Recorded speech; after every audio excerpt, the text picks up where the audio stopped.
Chairman Bost wishes he could be here today, but due to travel issues caused by the recent snowstorm that we're enduring today, he could not make it here in time for the hearing. I would like to thank the DAV's National Commander, Mr. Coleman Nee, for being here today. I would also like to recognize the DAV Auxiliary National Commander, Melissa Pierce. Thank you for being here today. A special shout out to Mr. Dan Pierce for being here as well. And I'm pleased that there are folks here from across the country, including my home state of South Carolina. Thank you for traveling through a blizzard, through the snow, to be with us here this morning. If you're from South Carolina, please stand if you're able. I'd like to see some of my folks out there. You are.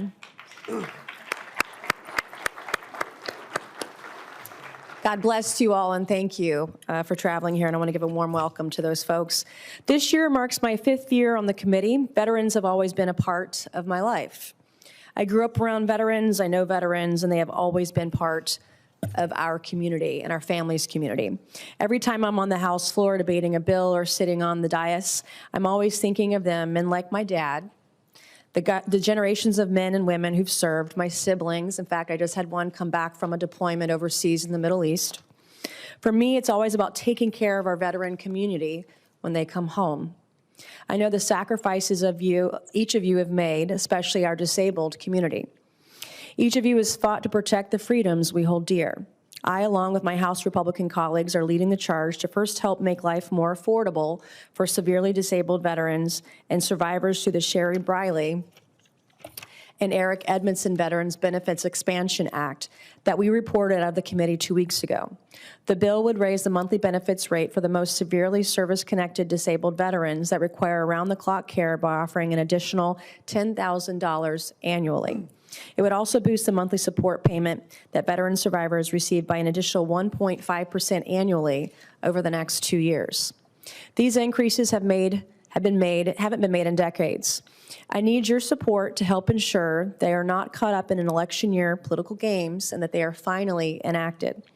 Second, ensure veterans get quality health care at the VA or within the community. That's why we're fighting for the Veterans Access Act, which is common sense legislation to build and solidify the gains made in the Choice and Mission Acts. The bill would give veterans even more options in how they access their health care outside of the VA, especially veterans living in rural and remote areas. Third, reauthorize VA to make sure the VA's programs work for today's and tomorrow's veterans, something that has not been done in decades. The importance of the Transition Assistance Program, or TAP, is an area that remains a key priority for me and many of us, all of us on the VA committee. Ensuring that service members are set up for their next mission in life is not something I take lightly. Thank you to the DAV for highlighting the importance of new veterans understanding the benefits they have earned and that they deserve. We are also committed to ensuring opportunities for veterans to explore non-traditional education, whether that be through apprenticeships, on-the-job training, during TAP, or the Veteran Readiness and Employment Program. We must continue to focus our efforts to ensure veterans are able to find and maintain meaningful employment. The DAV plays an important role in making sure we advance common sense proposals and conduct oversight to meet the needs of all veterans, no matter their zip code and no matter where they work. Veterans should have the choice to use the benefits VA offers in exchange for their service to meet their own needs. You know where we need to push the agency forward, not stick to the status quo. I can promise you one thing, my House Republican colleagues and I will never stop fighting for you and the voices you represent, the hundreds of thousands of veterans outside the DC Beltway who just want their health care on time, their benefits without a headache, and to live the American dream. We take this mission seriously, and I know my House and Senate Republican colleagues, as well as VA Secretary Doug Collins and President Trump, do too. We made progress with the most recent NDAA, and I proudly supported the following major provisions: enhancing the financial planning section of TAP to cover topics such as debt management, taxes, and investing; improving the warm handover process between VA, DOW, and DOL; allowing service members to attend TAP multiple times and encourage folks to bring their spouses along too. These things make a real difference for transitioning service members, and they must have all the tools needed to prepare for their next phase of life with their family. We will continue to fight to deliver historic economic relief for all veterans, including severely disabled veterans like Eric Edmondson and survivors like Cherie Briley. We will continue to fight to modernize the VA and its programs forward through reauthorization. We will continue to ensure veterans, no matter where they live, get the health care they deserve at the VA or in their community. I look forward to completing your mission alongside each and every one of you, and thank you again for being here today. And with that, I will recognize the Ranking Member Takano for his opening remarks. Well, thank you, Madam Chair. Good morning, everyone. And I'm glad to see, good morning. I'm glad to see so many of you here ensuring that your voices are heard today. Now, as tradition, I'd like to shout out to those who've traveled from the great state of California. Where are you, California?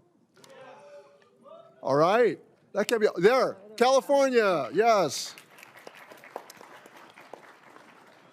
Welcome, welcome to our nation's capital. Welcome to everybody to our nation's capital. I would especially like to welcome DAV National Commander Coleman Nee and DAV Auxiliary Commander, National Commander Melissa Pierce, as well as the representatives from all of the organizations on our second panel of witnesses. Now, it was great to see you all, and I'm looking forward to an enlightening conversation.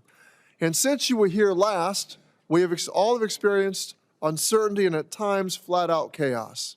Just last week, Secretary Collins announced an interim final rule that would limit VA's obligations to veterans whose service-connected conditions are improved by medications. The response from the veteran community has been loud and near universal, and I agree with you. This rule cannot stand. Medication may be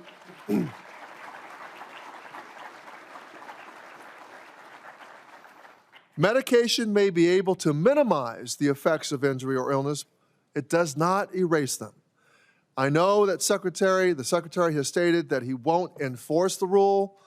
Frankly, that is not enough. Mr. Secretary, if you are listening, I call on you to rescind this rule immediately.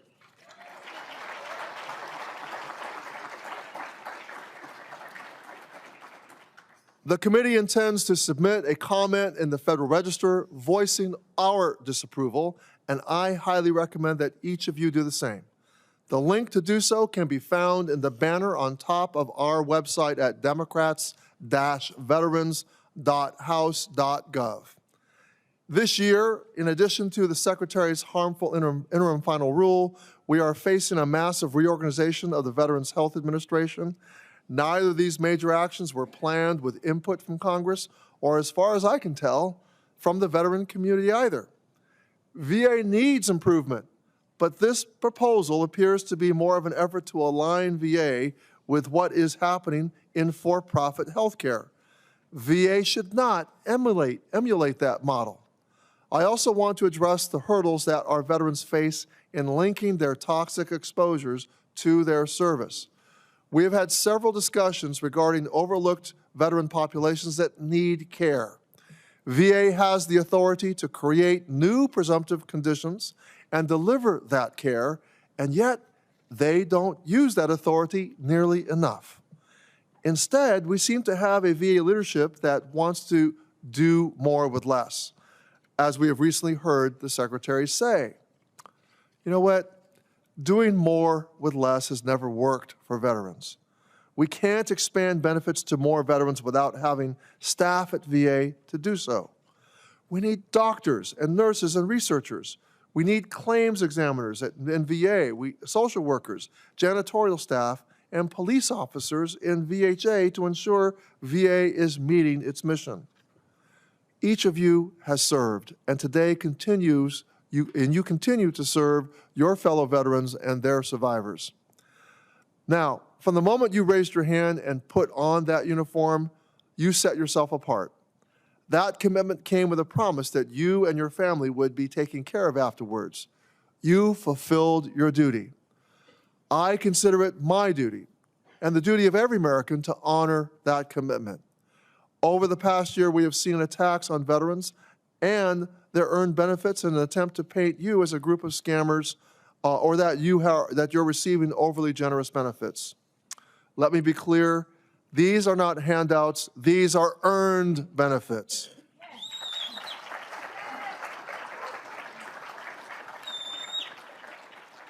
Benefits that were earned by long days, long nights, months away, missed birthdays, missed anniversaries, through blood, sweat, and tears, through great sacrifice, and for some, the ultimate sacrifice. And for those left behind, the survivor community, we owe you a great debt as well. And that is why I support the Caring for Survivors Act and the Love Lives On Act. These bills provide meaningful change for an underserved and deserving community. I know everyone is waiting to see progress on the Major Richard Starr Act. I have heard you loud and clear. We need to pass that act. I strongly urge support for the Major Richard Starr Act, and delay on action is unacceptable. It's time to get it done.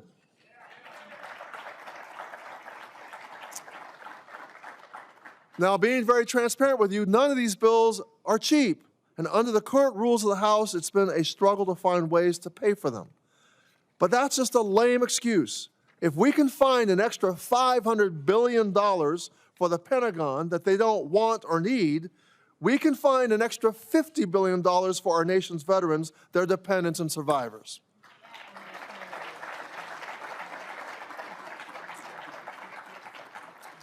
Congress must do the right thing, and we should do so without asking veterans to shoulder the costs. Veterans earned their benefits already. They should not be asked to pay for them again when they leave service. We know veterans are willing to make sure their comrades are taken care of, and I respect that immensely. But the point is, they shouldn't have to. Congress can and should do better. The American public has been told that it is willing to stand up.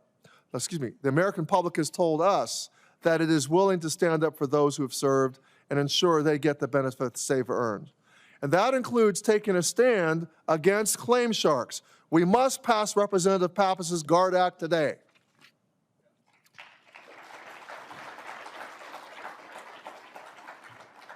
Anytime benefits are increased, the sharks come circling.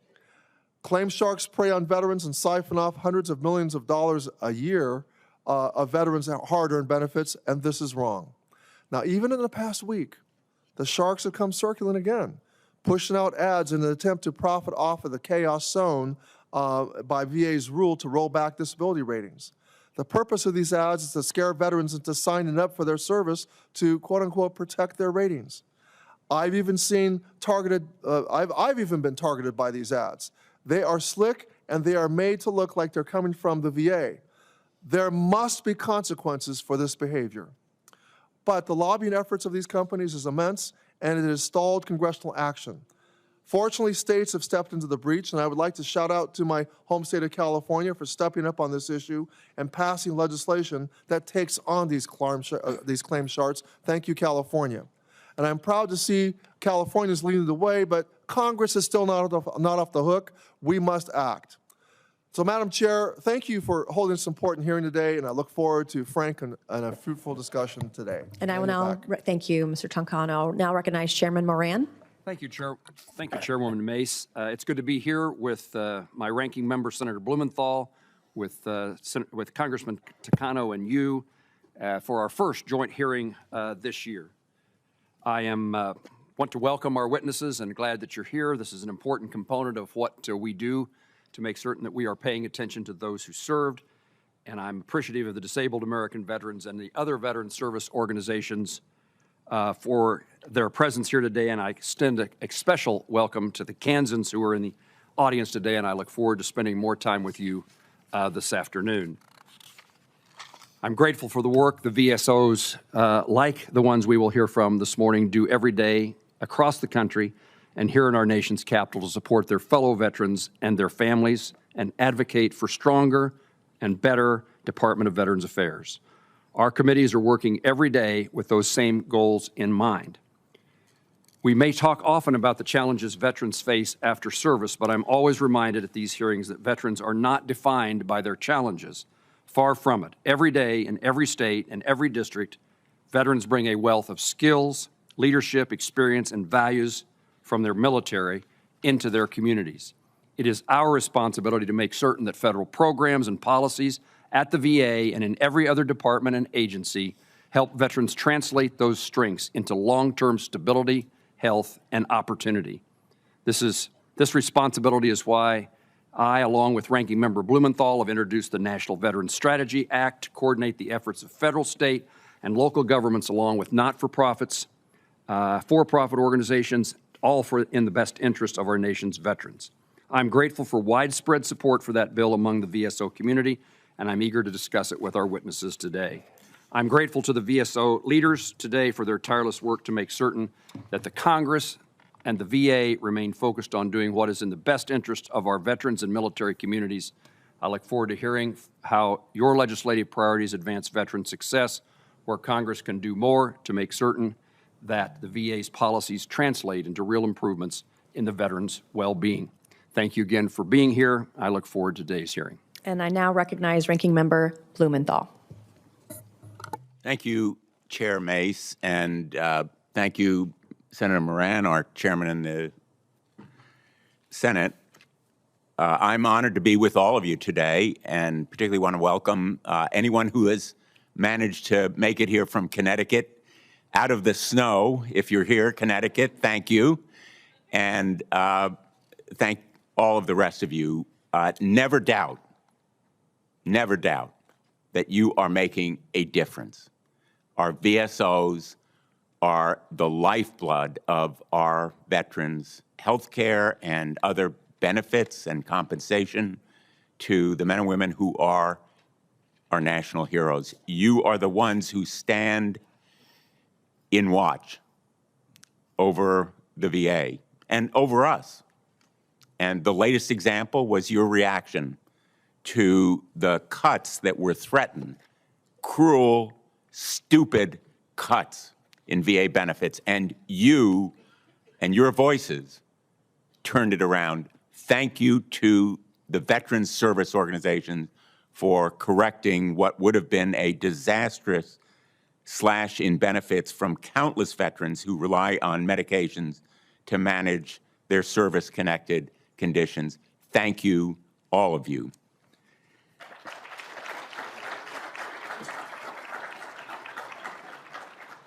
But there's still work to be done. Still work to be done on that issue, among others. Representative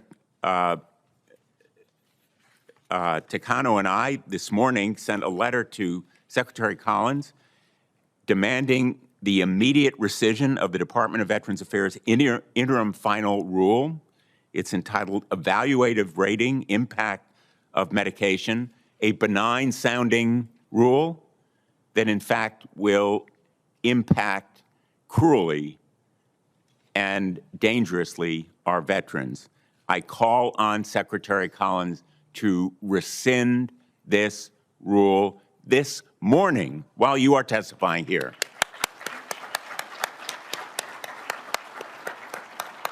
And I thank all of my colleagues who have joined in this letter.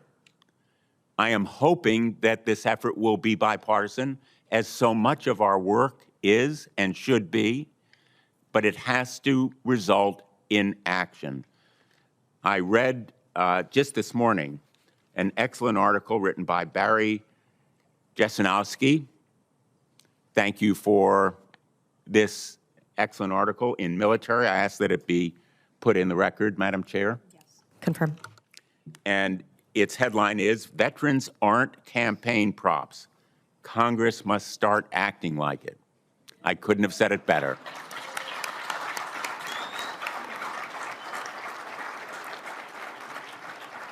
And to quote the article,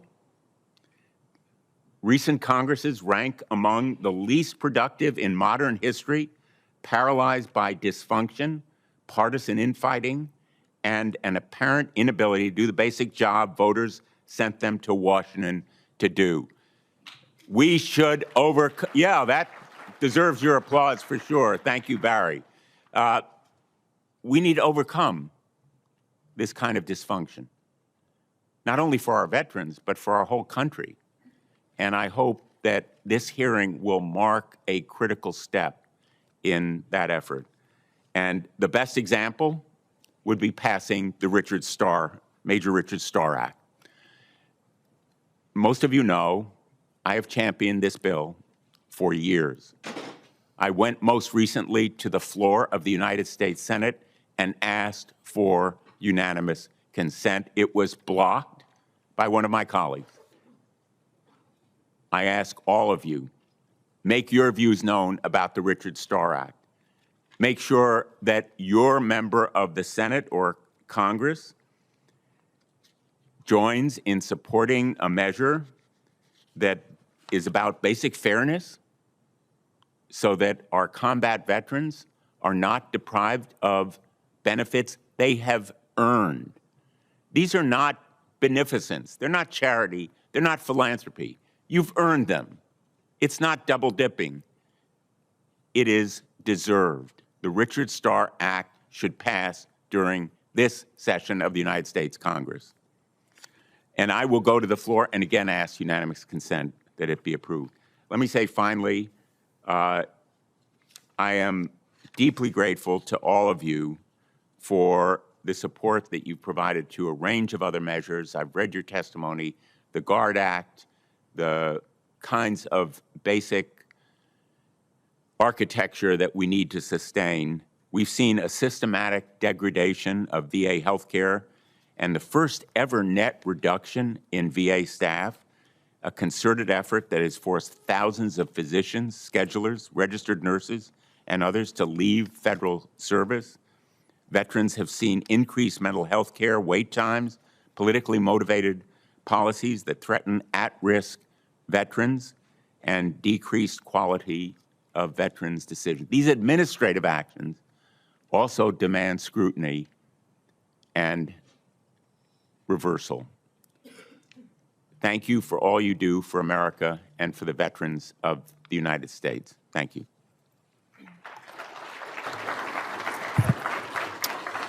Thank you. And we have with us today National Commander Coleman Nee, is a DAV Life member of Chapter 3 in Boston, Massachusetts, and lives in Cape Cod with his family. He's a Marine veteran of the Persian Gulf War and a graduate of American University right here in Washington.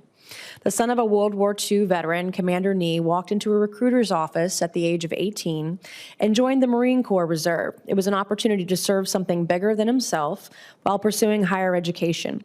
But instead of attending his college graduation, Commander Nee was called to active duty and boarded a plane to Saudi Arabia in response to Saddam Hussein's invasion of Kuwait. There, as a motor transport operator, he supported infantry units with supply runs for 6 months. Like so many of our veterans, Commander Nee's service did not end when he took off the uniform. From 2011 to 2015, he served as the Secretary of the Massachusetts Department of Veterans Services. Under his leadership, the department created a number of new initiatives to increase access to services for all veterans, including the more than 47,000 returning Massachusetts veterans from the wars in Iraq and Afghanistan. As Secretary, Commander Nee also oversaw the creation of a first-in-the-nation initiative to support veterans and their families coping with the stresses of returning from war, and oversaw management of the Massachusetts Women Veterans Network, one of the most successful women's veterans advocacy organizations in the nation. Commander Nee went on to spend nearly 9 years as CEO for a company dedicated to empowering people with disabilities to succeed in employment and leadership positions. Before being elected to the organization's highest post, Commander Nee served on DAV's Board of Directors, the National Interim Legislative Committee, and the National Executive Committee. Through his time in the Marine Corps and his decades of mission-driven work, Commander Nee has shown who he is, a servant leader who appreciates and honors service. It is now with great pride and appreciation and admiration that the committee now recognizes DAV National Commander Coleman Nee to deliver some opening remarks.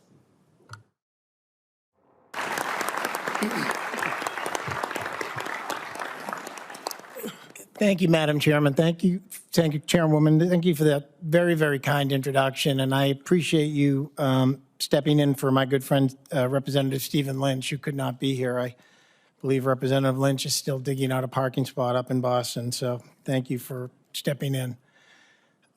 Chairwoman Mace, Chairman Chairman Moran, Ranking Members Blumenthal, Anticano, and members of the Committees on Veterans Affairs, thank you for the opportunity to present the 2026 legislative priorities of DAV, Disabled American Veterans, and our partners in the auxiliary, of which I am also a proud member. Together, our over 1 million members represent more than 6 million wounded, ill, and injured veterans, all of whom returned from wartime service forever changed. Now, my written testimony details DAV's key legislative goals for this 119th Congress, and it summarizes our many programs and accomplishments that we've made over the last year. So I'll use my limited time here today to highlight some of our critical policy goals. But before I do that, please let me introduce my DAV colleagues joining me here today. Our National Adjutant and CEO, Barry Jizanowski, our National Headquarters Executive Director, Cody Van Boxel, our Washington Headquarters Executive Director, Jim Marszalek, our National Service Director, Scott Hope, National Legislative Director, John Retzer, our National Voluntary Services Director, John Kleindienst, our National Caregiver Support Program Director, Ron Minter, our National Employment Director, Jeremy Yost, and my good friend and my partner and my commander, our Auxiliary National Commander, Melissa Pierce. I'd also like to recognize the many DAV members and leaders who joined me here today. Obviously, not every one of our members could make the trip to Washington, but their contributions have been critical to DAV's success as the nation's premier veteran service organization. I also wish to express my gratitude to our National Executive Committee, members of our Interim Legislative Committee, as well as my Chief of Staff, Mike Valier, for all of their support. And finally, I want to thank my beautiful family, my wife Karen, my son Jack, and my daughter Kate, who have remained steadfast partners and supporters, not only of me, but veterans everywhere. Members of the committee, I sit before you as a service-disabled veteran of the Gulf War. I know from my own time in uniform, as well as from the experiences of my comrades in arms, that there is a price paid by all those who serve.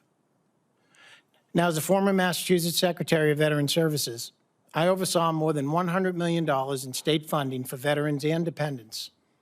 This included financial aid and programming. Suffice it to say, I understand the difficulties you all face when it comes to making decisions that affect the lives of your fellow countrymen. It's not easy, and there's no shortage of critics. So let me take this opportunity up front to simply say thank you for all that you do.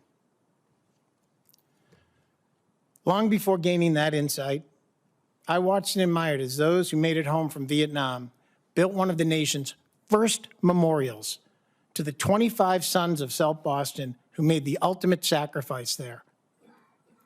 Witnessing my friends and neighbors from Southie honor our fallen heroes had a profound impact on me. It illustrated the importance of banding together to accomplish a task bigger than oneself. And like many of those seated behind me, I found military service reinforced that idea. As a Marine motor transport operator, I spent a lot of time getting tossed around the insanely uncomfortable cabs of military vehicles. It wasn't the kind of thing that gets glamorized in Hollywood, but getting Marines and supplies where they needed was enough for me to know that I did my part. But as we all know, military service comes with trials and tribulations that can last far beyond our time in uniform. Fortunately, the Department of Veterans Affairs is there to assist us throughout our lives. When I pursued my higher education, it was GI Bill that paid my tuition. When the VA Home Loan Guarantee Program helped Karen and I buy the house that we live in today. When my service-connected disabilities contributed to me stepping down as CEO from an organization that I had ran for nearly 9 years, it was VA disability compensation that helped me keep our finances in order. When I needed the medical care for those same disabilities, It was VA hospitals and vet centers that provided the care I needed and still need today. And when I am called to stand my final post, the VA's National Cemetery Administration relieves the burden from my family and ensure that I am laid to rest with honor and dignity. None of this is unique to me. Countless veterans can share that same story. Yet with everything happening in our country today, I can't help but wonder if VA will be there for future generations as it was for me and for all of our nation's veterans.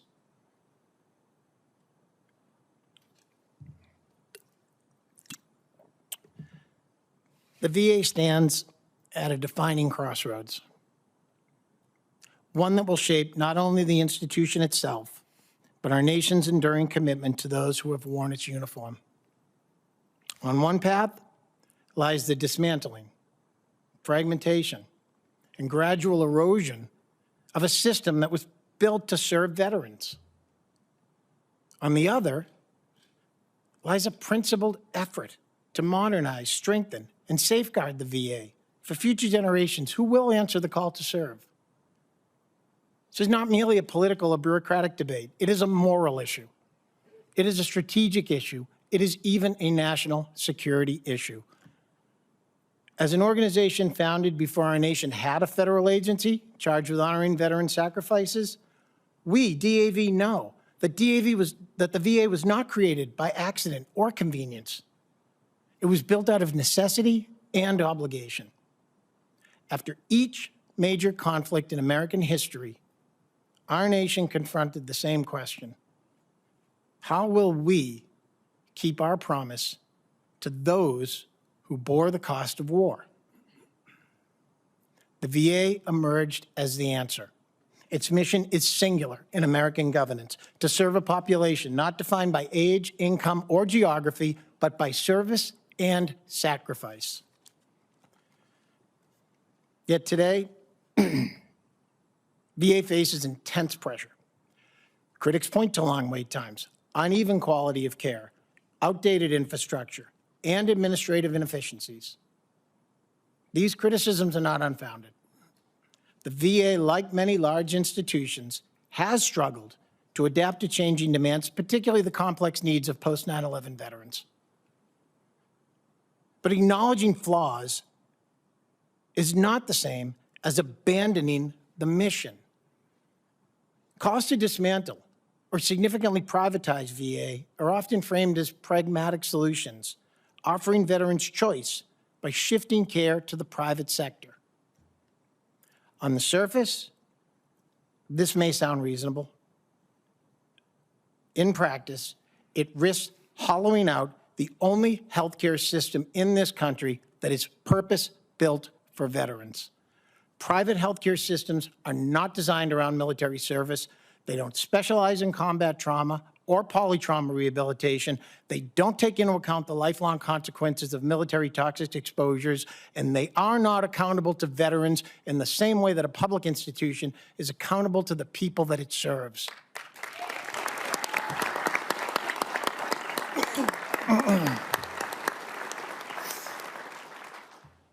Dismantling, once begun, is rarely reversible. As resources, talent, and expertise are siphoned away, the VA's ability to function deteriorates. This creates a self-fulfilling prophecy in which weakened performance is used to justify further destruction of the department. Veterans are left navigating a fragmented landscape of providers, insurers, and bureaucracies, often at the moments when they are least equipped to do so. Preservation, on the other hand, does not mean defending the status quo. Preserving the VA means reforming it with seriousness and resolve. It means modernizing facilities, investing in digital health infrastructure, streamlining our claims processing, and holding leadership accountable for performance. It means expanding our mental health capacity, strengthening rural access, and ensuring that care keeps pace with evolving medical science. Most importantly, preservation means recognizing that VA is not simply a healthcare provider. It is a covenant with those who have earned its services.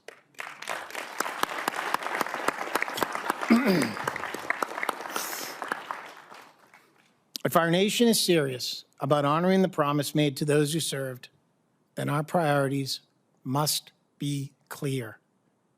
Here are some of DAV's critical policy goals for this year.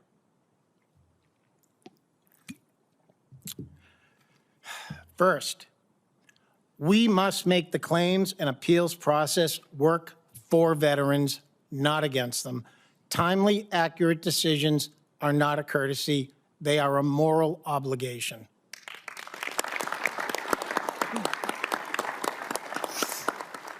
We must also strengthen presumptive policies so that veterans exposed to toxic substances are not forced to prove what history and science already know. No veteran should have to be forced to wait decades for the health care and benefits that they have already earned.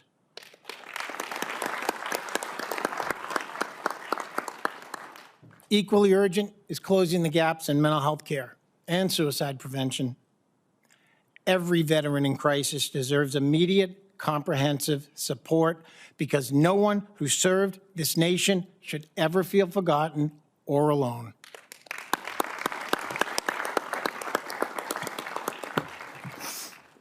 Our survivors also deserve better. Modernizing and strengthening their benefits ensures financial security after a veteran is gone. Their sacrifices have earned the gratitude of a grateful nation, and we must never neglect them.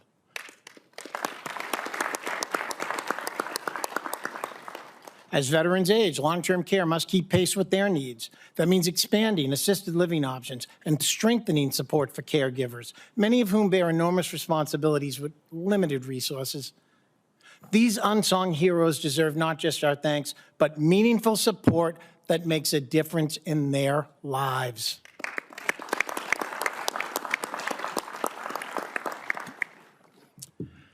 We must also protect veterans programs from arbitrary budget caps and pay-go offsets that quietly erode funding year after year. Our nation should never balance its budget on the backs of those who have stood to defend it. They already paid.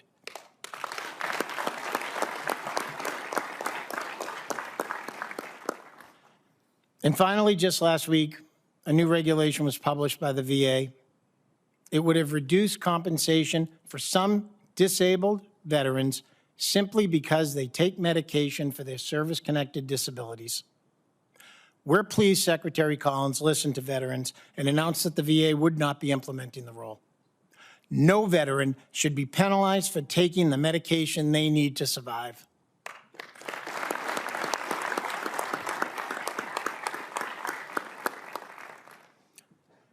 Every generation of veterans inherits a system built by those who came before.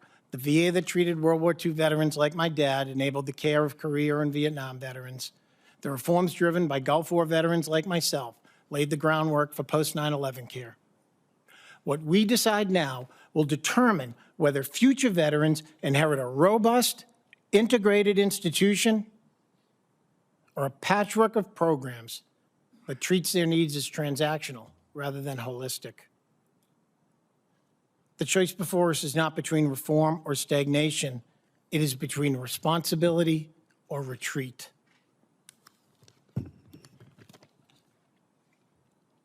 The VA stands at a crossroads. History will judge which path we choose. What lies beyond is not merely an institutional outcome, but a statement of our national character.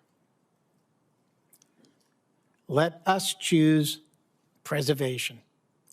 Let us choose reform. And above all, let us choose to keep the promise to those who have always kept faith with us. Ladies and gentlemen, that concludes my testimony.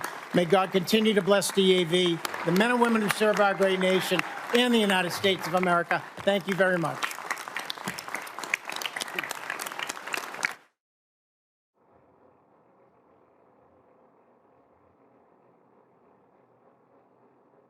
Since we expect so few to be here, why don't we increase the question time? Well, we could do a second round potentially. Let's just do the first round, but let's just see how long we take. All right, beautifully stated with a beautiful Boston accent. So thank you. So I'm going to recognize myself. We'll have approximately 3 minutes each on this initial round, and I'm going to recognize myself for questions. Commander Nee, how important is community care for veterans, home health care in rural and remote areas? I believe integrated community care with VA facilities is critical for a lot of our rural veterans. Many of these areas that we go to don't have ready access to VA services right away. It's why I'm very proud of our DAV transportation network. We're getting many of these veterans to their medical appointments, but integrated coordinated care with our VA services is something that DAV has for a long time supported. But it has to be done in the right manner. It has to be integrated with their VA healthcare records so that we're collecting that data nationwide. And then in addition to transportation means, are there other things that we can be doing to improve community care in rural areas? Yeah, I'm going to, if you don't mind, I want to answer your question, Madam Chairwoman, but I also have some great experts up here as well, so I may refer to them occasionally just to give some follow-up background. And I know John Retzer, our National Legislative Director, might have some comments. Great question, Chairwoman.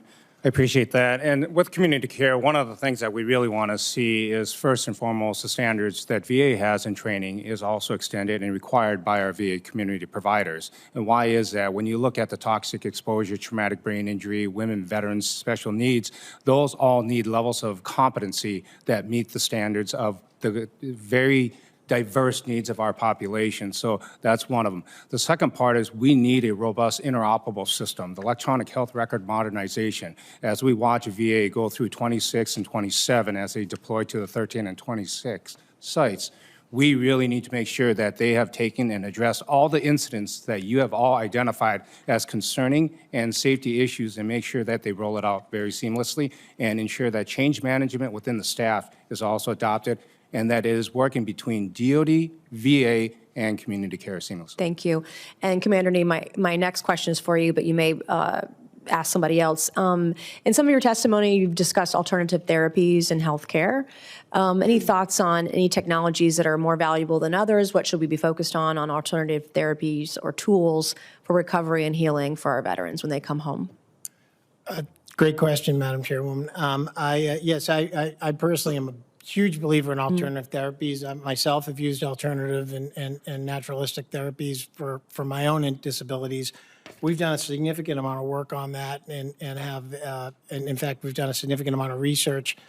I believe, John, would you like to weigh in a little bit on some of the specifics? We only have a few seconds left before I have to hand it off. Great. Actually, what we look at it is alternate options, and we really appreciate, alternate options in research on psychedelics. We are looking at options in how HBOT can have efficacy with regards to our post-traumatic stress disorder, and we are continuing to also ensure that our women veterans with regards to menopause research is also there. All right, thank you. And I now yield to Ranking Member Takano. Thank you. Thank you. Mr. Nee, how would you characterize this past year in terms of information flow between the department and the VSO community? Yeah, I think I know Jim Marzlik, our Washington executive director, deals directly every day with the VA, and I'd like him to weigh in a little bit. But before that, I can say that honestly, over the years, what I've seen is when your vet service organization community has an active working partnership with VA, the system is a lot better and more gets done. Jim, would you like to weigh in on the specifics of this particular conversation? Yes, thank you, Commander, and thank you, Ranking Member Takano, for the question. I think the Commander said it perfectly as well, that working together is very, very important, right? So if we're able to collaborate more, the better off VA is going to be as well. As you just seen last week, what occurred. I think if we were involved earlier, we could have told them, hey, this is not going to go over well in the veteran community. This is not a good thing for veterans at all. So the collaboration has improved a little bit over the last year. I think Deputy Secretary Paul Lawrence was at our conference. He spoke on Sunday. Before he made formal remarks, I was able to meet with him. He did assure me we will be collaborating more. We have a meeting later this week to discuss a couple things. So I'm optimistic. I'm excited about being able to sit down with him and his team and find out how we could work better together. Okay, well, I'm glad you're optimistic about that, and that information flow seems to be improving, but I can tell you that I've seen that getting data from DA has been very difficult. This interim final rule being announced without any input from veterans, much less Congress, I thought was a huge misstep and a mistake. We have several bills that would radically improve benefits for survivors, like Love Lives On and Caring for Survivors. DAV supports these bills, right? Is that correct, Commander Nee? I believe we do. John? That is correct, Ranking Member. DAV supports the Major Richard Star, Love Lives On, and we want to ensure that we bring the parity with all our veterans as they are. Well, great. Thank you. I know as a non-veteran, I would never ask you or your members to bear the cost of your earned benefits.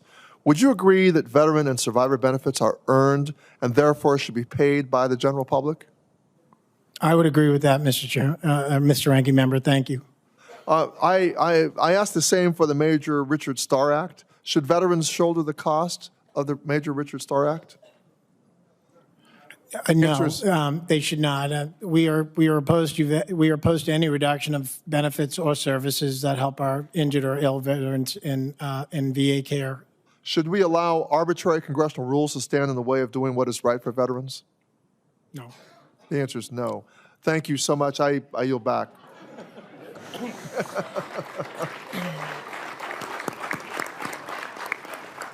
I will now recognize Ranking Member Blumenthal. Thank you, Madam Chair. Thank you for that excellent testimony, Mr. Nee. I have just a few questions. I'm very interested in your emphasis on the need for standards for community care, and at the same time, improving the quality of care in the VA. If the emphasis is exclusively on expanding community care, doesn't that endanger the quality and availability of care for the VA if all the resources go to community care? Thank you for that question. I believe if all the resources were going to community care, no, that would not be something we're in favor of. I believe VA works better if there is a coordinated community care network, but in my own experience, having that information and that medical record flow from the community back into your VA record helps tremendously. And you would agree that standards comparable to what the VA has to meet should be applied to community care, correct? Yes. And information about what is happening in community care should be the same. The data, the basic information that's provided should be the same, correct? Correct. And would you agree that there ought to be a commitment to repair and upgrade VA's aging infrastructure? I absolutely would agree with that, Mr. Ranking Member. And to replace the 30,000, yes, it's 30,000 physicians, nurses, and others essential to VA healthcare should be filled and replaced. Would you agree? I would agree, and I think Mr. Retzer might have some thoughts on that as well. Yes, Ranking Member, I appreciate the line of questioning, and really what DAV is always supported is a balance amongst community care, but we have to make sure, if you look at our Veterans Independent Budget out of fiscal year 2027, we provided a recommendation to decrease community care budget. And the reasons is that we've got infrastructure issues, we have inflation, market values that is really plaguing the Department of Veterans Affairs. We want to make sure that we internally strengthen VA's healthcare system to meet the needs of all of our veterans, to include rural veterans. And so as you look at our report, it'll give you some guidelines. One of the things that we notice with the community care is the cost of emergency and urgent needs and going out into community care. So we did a recommendation in our report citing a plus-up with regards to strengthening VA's Let me just, capacity. because my time is about to expire, I'm going to interrupt with apology. We have encountered tremendous difficulty, and I will say on both sides of the aisle, I don't want to speak for anyone, but the flow of information from the VA has been highly obscure. And even after the last hearing that we had, when Secretary Collins promised to fully answer all of our questions, to this moment, we've received half or less than he promised to provide. So I hope you will join in this effort to demand full and complete transparency from the Department of Veterans Affairs so that you can be effective advocates for the veterans of America. Thank you so much for being here today. Thank you, Senator. I will now recognize Representative Luttrell. Thank you, Madam Chairwoman. And it's good to be in the House with all my brothers and sisters. I miss you terribly, so I'm glad everyone made the trip. You know, for decades, Congress has appropriated millions and millions of dollars to the Department of Veterans Affairs for, they need to help me out. Millions of dollars for suicide prevention inside the VA. Millions of dollars, decades and decades. And every year, the suicide rate increases. We're losing that battle. You hear the number 22 veterans a day, up to 40 veterans a day. Does anyone on the panel know how many spouses of veterans commit suicide? Does anybody know the answer to that question? From what I understand, every 8 days, a spouse takes his or her life. I don't know if that's concrete. I'd like to put that onto the panel to find that answer out for me, but that, through my research, that's what I'm hearing. Every 8 days, a spouse of a veteran takes their life. I heard you say that you're supporting alternative means of treatment, psychedelics, neuroplastogens. We're trying to find a name that doesn't scare everyone away. And to date, thousands and thousands of our brothers and sisters go overseas for this treatment, and it's highly effective. And out loud, I'll say there's 3 members of Congress, myself, Mr. Correa, and Mr. Bergman, that are openly engaged with the VA, with DOD, HHS, FDA, on moving research on these medications to save us from that 1-inch pistol range. And to date, it's like pushing a wet noodle up a hill. It is amazing. And some of the responses I've gotten was like, well, how many do you actually think this will save? And my response is, 1. If it saves 1 veteran, we're moving in the right direction.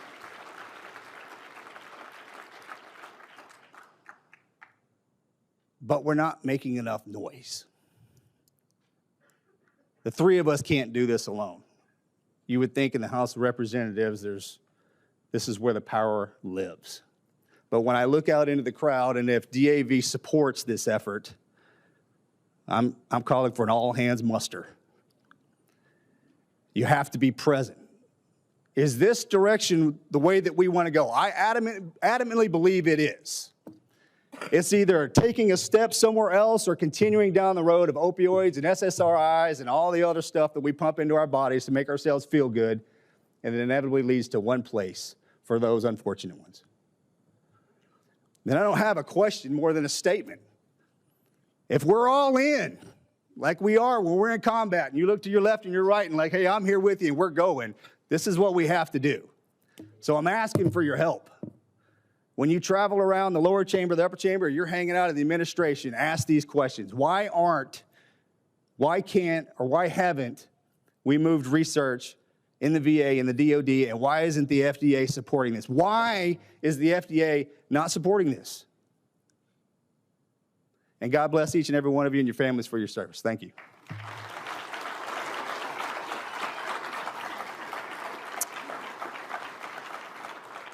Amen. All right, now recognize Representative Pappas. Thank you, Madam Chair. And Commander, thanks very much for your testimony, and to all the members that are here in this room, thank you for your service, for making this country so great. Commander, I share your deep concerns that you expressed about VA not being there for future generations and efforts to dismantle the workforce, to carry out reorganization without significant feedback from the veteran community and stakeholders, and to implement policies that threaten rather than increase or improve benefits, and how that will really undermine the ability of VA to be there and to deliver and create this self-fulfilling prophecy around privatization that I think we all are in agreement we need to guard against. You asked an essential question, which is how will we keep our promise to those who have borne the battle?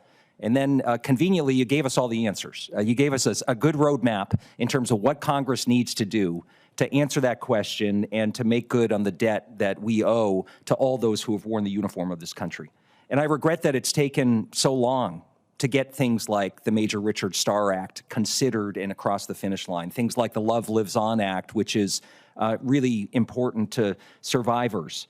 One issue that I hear, which is a top concern of veterans in New Hampshire, and I believe across the country, it's always brought up to me, is dental coverage. And I know that Representative Brownlee isn't here. She has led on that issue for a number of years.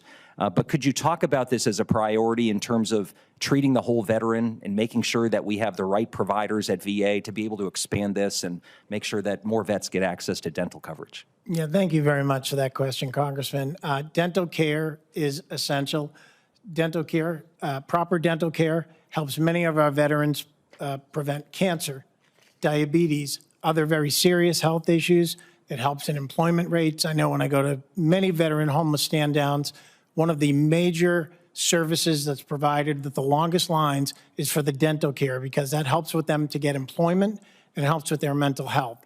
And I think if you talk to all of our members, they will tell you all of our service-connected disabled veterans in this country deserve comprehensive, holistic health care, and dental care is health care, period.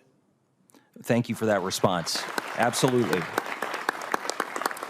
Well, I want to recognize the great veterans from the Live Free or Die state of New Hampshire who are joining us here. And we had a conversation yesterday that touched on a number of issues. Included among those was dependency and indemnity compensation, which we know is a critical benefit to surviving spouses and family members who have supported our service members and veterans. They talked about waits, people waiting months to be able to get access to these benefits. Do you have any recommendations for Congress on what we should be doing to shorten that time frame and to make sure these benefits actually provide the kind of support that survivors and family members deserve?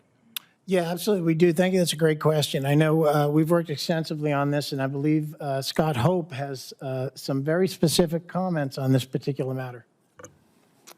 Thank you, Commander, and thank you for the question. Our dependency indemnity compensation is specifically for surviving spouses. Anything that we can do to bring in additional funds and parallel what other federal agencies have for individuals who pass away of a service-connected disability, we would definitely support. We are willing to link shields to defend what is currently available, and we will raise our swords to assist you or any member of your staff to fight for something in the future. Thanks for that commitment and for all that you do. I yield back. Thank you. Thank you. I now will recognize Representative King-Hines. Thank you, Madam Chair. First of all, let me start off by saying thank you for your service and thank you for making your voices echo in the halls of Congress today. I honor you today with my thank you. I think just listening in on the conversation, what we're all really talking about is reform. And I think that we can all agree that the VA needs reform, right? But the question here is how do we do that reform responsibly so that, one, it improves performance, but more importantly, delivers better outcomes for all of you. And I think in these conversations, what I'm looking for is trying to find that right balance. And so I want to ask any member of the panel who could answer this, what metrics should Congress monitor to ensure that we are improving access without hollowing out the VA facilities, right? At what point does expanding community care risk weakening the VA's internal capacity? As a non-veteran myself, these are the conversations that I would like to have so that I can make an informed opinion. Well, I thank you very much for the question. Obviously, as someone who is reliant on VA healthcare for my own health, I'm interested in that as well. I believe that we've done a significant amount of work on this, and let me ask John to give you a little bit of a background, please.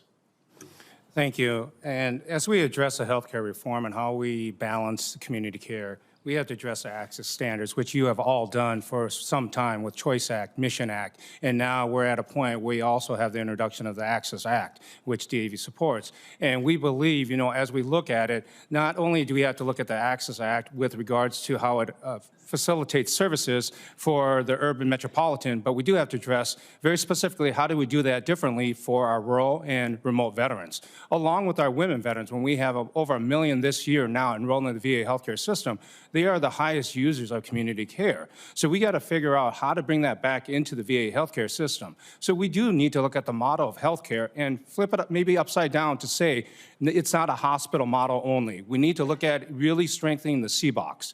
And that CBOC methodology could really strengthen. I'm going to reclaim my time. I guess, I want, what type of metrics should Congress develop when we are talking about actually addressing those issues? Right? So, yes, and I think because we have such limited time, we'd love to work with your staff on it, and we have some recommendations within the Veterans Independent Budget that talks about the staffing, infrastructure, and the budget requirements. All right, thank you. I'm about to run out of time, but just a quick question. If Congress does nothing differently over the next 5 years, what's the single greatest risk to the long-term viability of the VA system?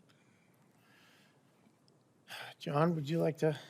And real quickly, because I'm out of time. It's going to be that we need mandatory funding to keep it strong and healthy.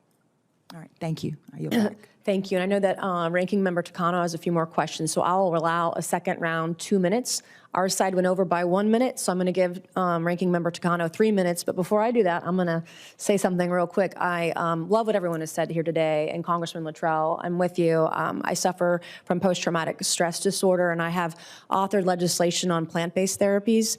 I've had a bill in the House and had that companion bill was in the Senate with Senator Cory Booker and Senator Rand Paul.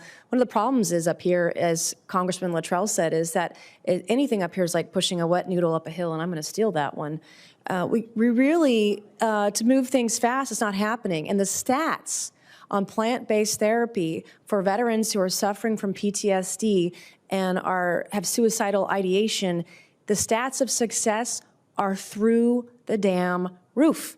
It's amazing what it's done to save lives. I mean, the majority of veterans who suffer from PTSD and pay thousands of dollars or are sponsored by someone who can afford thousands of dollars to go down to Costa Rica or wherever for these plant-based therapies, in some cases it's over 75% of improvement. And why we are denying veterans the ability to do that unless they're in some sort of special program at Johns Hopkins that the vast majority of vets can't get into, is beyond me, because it literally saves lives. So as Congressman Luttrell said, and as a daughter of a Vietnam veteran, I've been to a lot of my father's Vietnam reunions. They don't have them anymore. Last year was probably the last one. And I have talked with men who served with my father who have a lifetime of trauma. It is only by God's grace that they are still alive. So really appreciate this very candid conversation, and we do need your voices here on the Hill. So thank you all, and God bless you. And with that, Ranking Member Takano, you got 3 minutes. Thank you. Sorry. Commander, have you heard anything from your members about negative impacts to their health care due to VA staffing shortages? Great question. Raise your hand if Great you have, question, Ranking Member. Yes, I think the... Raise your hand if you have problems with staffing shortages at VA Direct Care. Go ahead, respond. Yes. And let the record show that nearly all of the audience raised their hands. Yeah, no, it is a very serious issue, sir. And for those of us, again, for those of us who rely solely on VA for our health care, timely and convenient appointments, again, are not just a courtesy. They're something that is an obligation. Have your members raised concern about their care in the community? Yes, I have heard. Anecdotes around community care, that issues around military service not being understood, insensitive comments, things of that nature. So the level of training and preparedness of community providers as compared to VA providers is a significant issue, would you say? It is a very significant issue. Would your members support training requirements for community providers? Yes. And should those requirements be enforced through the community care agreements? We're about to enter into a 10-year agreement. Should they be, in other words, if VA has a requirement about suicide prevention and medications and opioids, should community care providers be trained in those standards as equally as they are within the VA? Yes, I mean, That was a problem a number of years ago. correct. And so, Community providers should be trained should have specific military training so that they recognize the issues that are very specific to our and my veterans. understanding is that previous contracts, and including going forward, and a hearing that I had previously on community care, that VA told me that third-party administrators have that they're not required to do this, and so when they build the networks for community care providers, they can't really get their providers to do all these trainings to be up to the same standards as VA doctors and providers. Do you think that's a problem? I do think that's a problem, sir. And would you change that? Would you ask VA to make sure that third-party administrators build networks that require their providers to take the same training that VA doctors get? I would. I think we should do that. Could you elaborate on your written testimony regarding the risks to adequately staffing VA's own healthcare system that are presented by legislation that would create grant programs to fund services outside of VA? Specifics of that, I know John has done a lot of research. I've run out of time. I want to be respectful to the chairwoman, but if you could quickly maybe get the written testimony to me. Yes, we can get back to you on that question for you. Okay, thank you. Thank you. And thank you so much. Our first panel is now dismissed, and I want to thank you all for being here. We will take a 3-minute recess to get the second panel installed. Thank you. Thank you very much. Thank you. Yeah, of course. Who was the second panel? VSOs. More VSOs? More VSOs? No.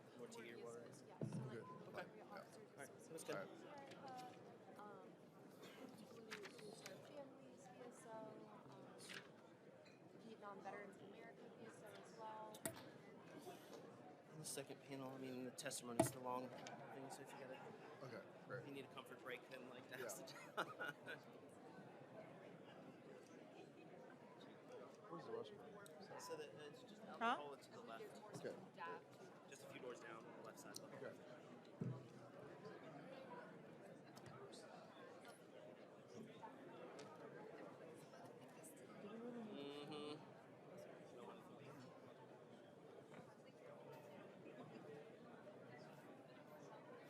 It's gonna be short.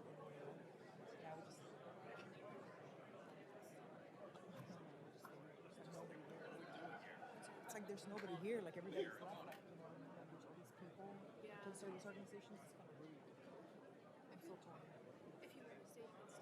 It would probably be faster in the second round, depending on how much testimony they give. I think that's the only thing that'll make it longer is that they all give it testimonies in the second one.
And welcome to our second panel. I want to thank you all for being here.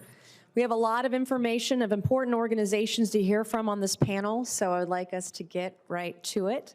Today we are joined by Lieutenant General Brian Kelly of Military Officers Association of America, Dr. Lindsay Knight of Blue Star Families, Mr. Tom Burke of Vietnam Veterans of America, Mr. Larry Wright Jr. of National Congress of American Indians, Captain Rita Graham of Service Women's Action Network, Ms. Barbara Burt of Gold Star Wives of America, and Mr. Richard Berkshire of Black Veterans Project. Again, welcome to all of you and to all of your members in the audience here today. Lieutenant General Kelly, you are now recognized for 5 minutes for your opening statement. Thank you, Chairwoman Mace, and although not here, thanks to Chairman Boston, Chairman Moran, and to our ranking members, Takano and Blumenthal, and all the distinguished members of both committees. On behalf of the Military Officers Association of America, thank you for the opportunity to appear before you today. I'm honored to be here today along so many members of our community who work tirelessly to support and help those who serve and have served, our veterans and their families, who allow our nation to remain free and strong. I want to invite the MOAA members and staff who are here today to stand. They represent more than 356,000 members whose voices strengthen our advocacy and who work to preserve and protect the earned benefits of over 22 million Americans who serve, have served, their families and survivors across all ranks and all uniformed services. Thank you. Let me begin by thanking both committees for your leadership in advancing the Veteran Caregiver Reeducation, Reemployment, and Retirement Act, MOAA's top veterans health care priority this year. This legislation includes meaningful steps to address the financial, professional, and emotional burdens borne by caregivers who enable veterans to live with dignity and independence. As the bill progresses, we respectfully request your continued support to bring it to the floor in both chambers and ensure its passage, as strengthening education, employment, and retirement opportunities for caregivers honors their service and and helps family members avoid choosing between caring for a veteran and securing their own future, all while reducing long-term reliance on public assistance. You have my written testimony, but today I'm focusing my opening remarks on two priorities that go to the heart of the system integrity and long-term force sustainability: the Guard VA Benefits Act and the TAP Promotions Act. First, the Guard VA Benefits Act. Federal law establishes who may charge veterans for assistance with VA disability claims. That law exists to protect veterans, preserve the integrity of the claims process, and ensure accountability for those who operate within it. When criminal penalties for unaccredited agents were removed in 2006, Congress did not authorize a new industry to emerge outside the existing framework. Yet that is exactly what has happened. Unaccredited, for-profit companies now openly charge veterans for services that federal law already restricts. They operate beyond VA oversight and without meaningful consequences. Faced with growing claims volumes, the answer cannot be to simply change the law to accommodate those who are breaking it.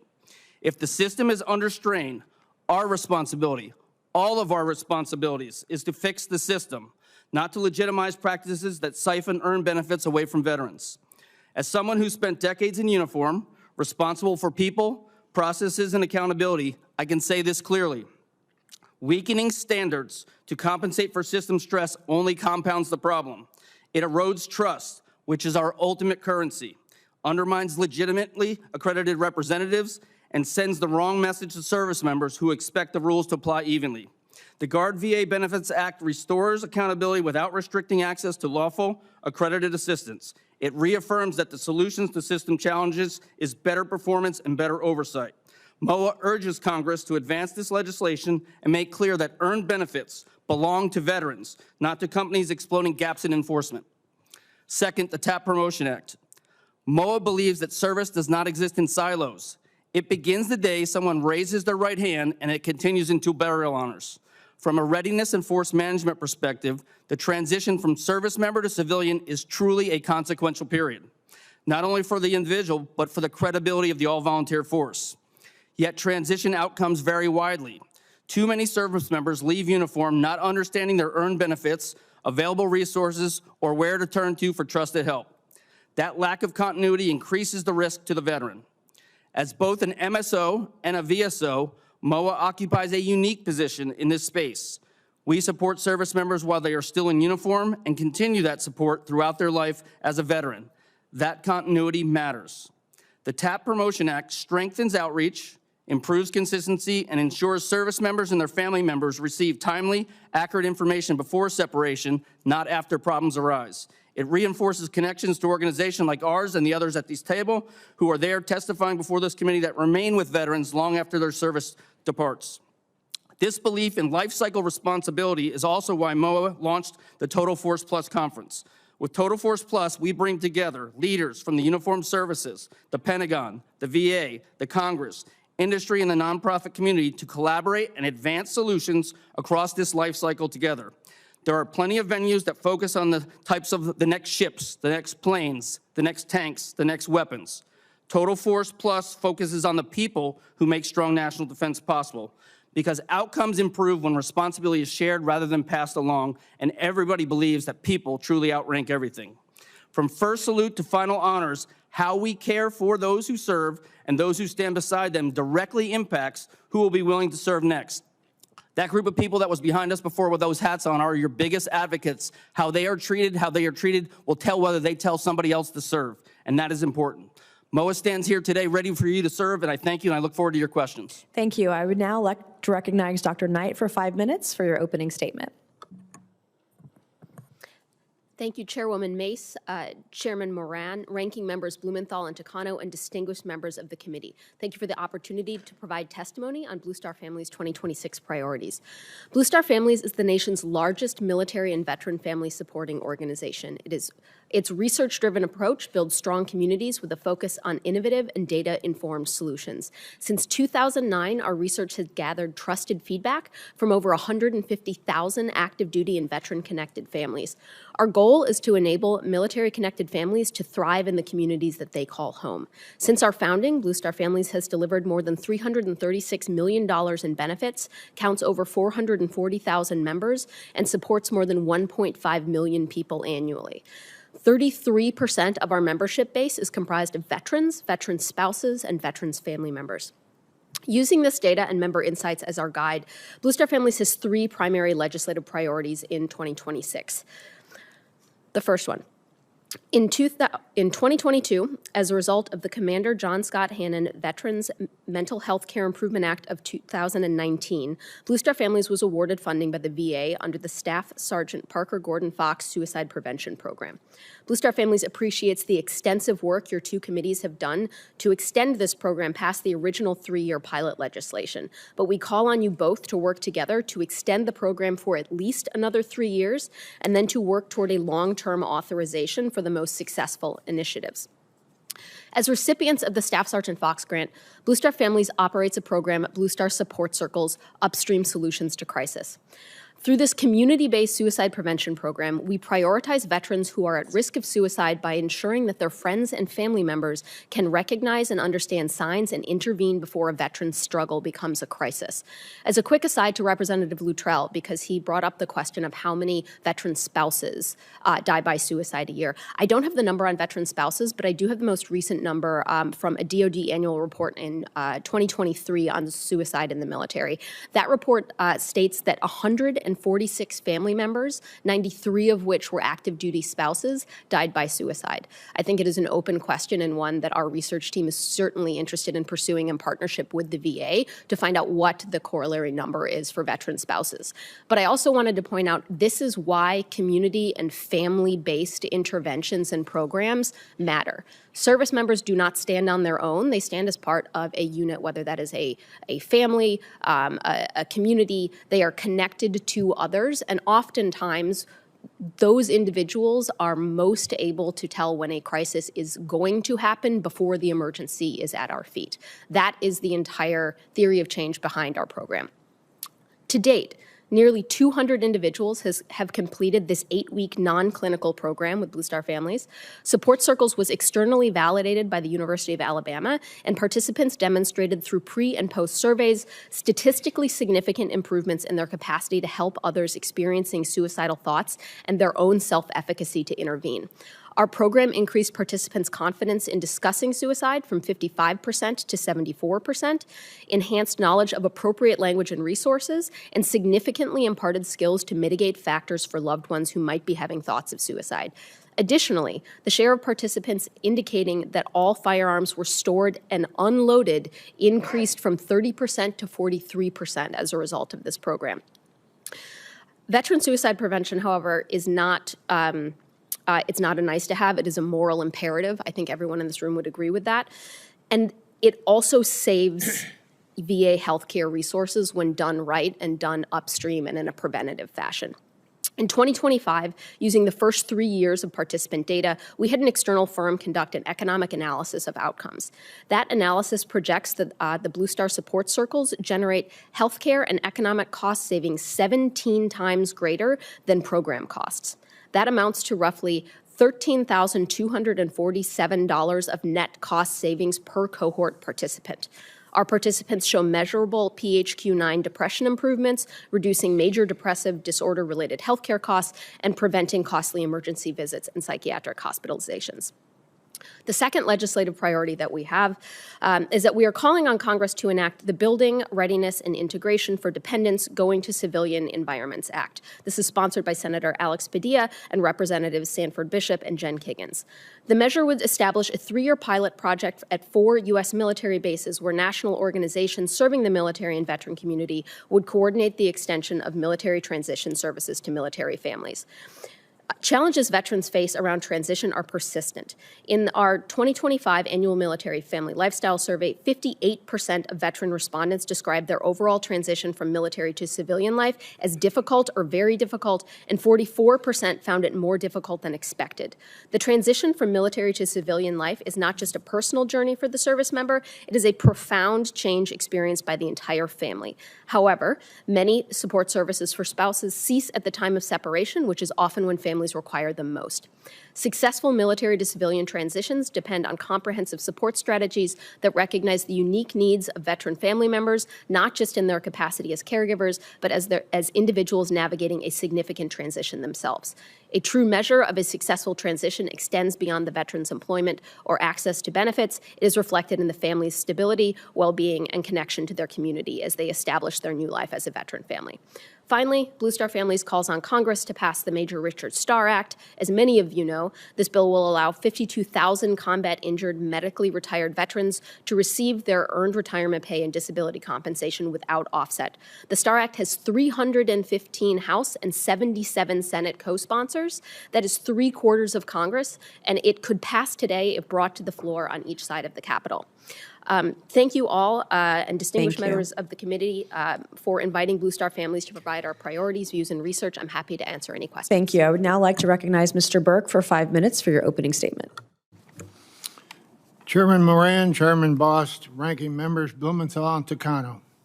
I appear before you today as a Vietnam veteran and the proud president of Vietnam Veterans of America, an organization born not from comfort or consensus, but from necessity. Our motto is simple and it is unyielding. Never again shall one generation of veterans abandon another. That promise was forged by Vietnam veterans who came home to a country that did not know what to do with us. We did not return to parades, gratitude, and too often we had returned to silence. Some questions, even if Vietnam was a real war. We learned quickly that if veterans did not fight for each other, no one else would. So we fought. We fought for ourselves when no one else would. And we won battles many said we could not win. Long before PTSD had a name, Vietnam veterans forced this nation to recognize invisible wounds as real injuries. Long before Agent Orange or toxic exposure were politically safe to acknowledge, we demanded accountability of harms caused in service to this country. There were no playbooks, no large budgets, no convictions, only conviction, perseverance, and the refusal to be ignored. That's how Vietnam Veterans is built. We may not have the largest balance sheets, but our passion is rooted in lived experience and the hard knowledge of what happens when a nation looks away from those they send to war. That is why, although our name reflects one generation, our mission has never been confined to one. We speak today not only for Vietnam veterans, but for all veterans. because we know what abandonment looks like, and we will not allow it to be repeated. Never again shall one generation of veterans abandon another. That history brings me directly to the Vietnam veterans' highest priority, the full accounting of our prisoners of war and those still missing in action. For those who serve, this is not an abstract. These are names not in a database. They are friends we trained with, people we served beside, and we expected them to come home. The promise that no one would be left behind did not end when the battle stopped, and it does not weaken in time. That is why VBA has never wavered on POW-MOAA accountability for all wars. It is a sacred obligation, not a discretionary program. Reducing budgets for the agencies responsible for recovering our missing service members is unacceptable. It breaks faith with families who have waited decades and with those currently serving who trust their country will not forget them. Accounting for the missing is not about the past. It is about trust. Vietnam Veterans of America also carries the same sense of passion into a cause of our members know all too well, the fight for veterans exposed to toxic exposures. For too many of us, the war did not end when we came home. It followed us. It surfaced years later in our bodies and too often in our families. Vietnam veterans were exposed to Agent Orange long before anyone was willing to admit what it was doing to our bodies. And evidence now demands serious research into toxic exposure may affect spouses and biological descendants. This fight is not limited to one generation. Vietnam veterans have stood with all veterans that have been harmed by toxic exposure, including those suffering from the Gulf War illness, whose symptoms were dismissed for far too long. We push for recognition because we know exactly what happens when denial replaces accountability. This nation must fully accept its responsibility to every veteran harmed in service, and the Vietnam veterans will continue to speak about this. And this brings me to what deeply veterans must never be used as political leverage. No veteran should ever be helped or ignored because it is politically convenient. Care must never depend on party loyalty, polling, or legislative timing. When veterans become bargaining chips, progressive stops, trust erodes, and real people pay the price. Vietnam Veterans of America did not pick sides. We pick outcomes, and we will work with anyone of any party who is serious about delivering results for those who served. Vietnam Veterans of America will continue working across the aisle on a wide range of legislative issues. We look forward to working with both committees and every member willing to engage in good faith. We will offer our expertise directly to any office wherever it is helpful because results matter more than credit. Before I close, I must ask how a nation that asks so much of its service members can accept so many will die from suicide, sleeping in the streets, or fall apart in transition once the uniform comes off. How do we explain that the danger does not end when the service is over, be that in combat or any area of other service? How can we accept the danger continues in paperwork in silence? These veteran losses are mostly caused by delay, diffusion of responsibility, and the excuse of complexity. And when systems fail to act, veterans pay the price with their lives. These are our people. They stood watch, they carried the burden, and they deserve urgency. They do not deserve explanations about why help must wait. Vietnam Veterans of America will not accept a system that saves resources while it costs lives. Vietnam veterans taught this nation something important, that progress does not come from waiting to be invited. It comes from showing up, from telling the truth, and from refusing to go away. That is who we are, and that is what we continue to be as long as we have breath in our bodies. Thank you for the opportunity to testify. Thank you. I now recognize Mr. Wright for 5 minutes for your opening statement. Ponka Moshe, Pongi, Ombade, Wiki, they go, they not hick day, Wibla, Ponka Moshe, Alashmahan, Day, Wanoche, Larry Wright Jr., Ijajik Dabdi, Wishti, Usni Ponka, Sichangu Lakota Bdi. Good morning, distinguished members of the committee.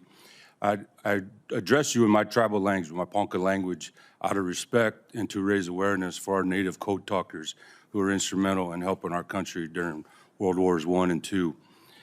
My name is Larry Wright Jr. I'm the Executive Director for the National Congress of American Indians. Previously, I served as Tribal Chairman for the Ponca Tribe in Nebraska for 11 years. I am also a proud veteran. Thank you for the opportunity to testify on behalf of American Indian and Alaska Native veterans who continue to proudly serve this country at higher rates than any other demographic in the United States. As noted in my written testimony, the contributions of Native American veterans span from the Revolutionary War to today. Whether serving as code talkers during World War II or helping raise the American flag at Iwo Jima, Native American veterans have demonstrated courage, commitment, sacrifice, and undeniable service to this country, many before we were even citizens of this country. Many of these veterans commit to continued service upon returning to their communities, whether in tribal governance, community development, or other forms of public service. Native American veterans carry forward a long tradition of warrior societies rooted in responsibility, protection, and leadership. This is why it is important that NCAI is here today to advocate for the needs of our veterans, including health care, housing, food, and other support mechanisms that ensure their continued success and contributions to our communities and this country. First, on health care. Since I last testified before your committees, I am proud to report that the Congress has continually provided advance appropriations for the Indian Health Service. Many of our veterans live far away from VA health care facilities, making IHS the only way for many of our veterans to access health care. I thank you for your support in this effort and ask that you continue to ensure Native American veterans relying on IHS receive the same advanced appropriations as the VA does. Second, on housing. Many of our veterans have difficulty finding safe and affordable housing on or near tribal communities. NCAI supports the Native American Direct Loan Program, which provides necessary financing for homes located on tribal trust lands at a 2.5% interest rate. Given the high cost of housing across the United States and the unique financing challenges associated with trust land, below market interest rates are critical to putting our deserving veterans in healthy homes. To ensure that the program is successful, we urge Congress to provide a directive to the VA to put an end to its current hiring freeze and more specifically to hire necessary VA staff that can educate Native American veterans on the program and provide much needed technical assistance to improve its utilization. Likewise, NCAI strongly supports the continuation and expansion of the Tribal HUD-VASH program.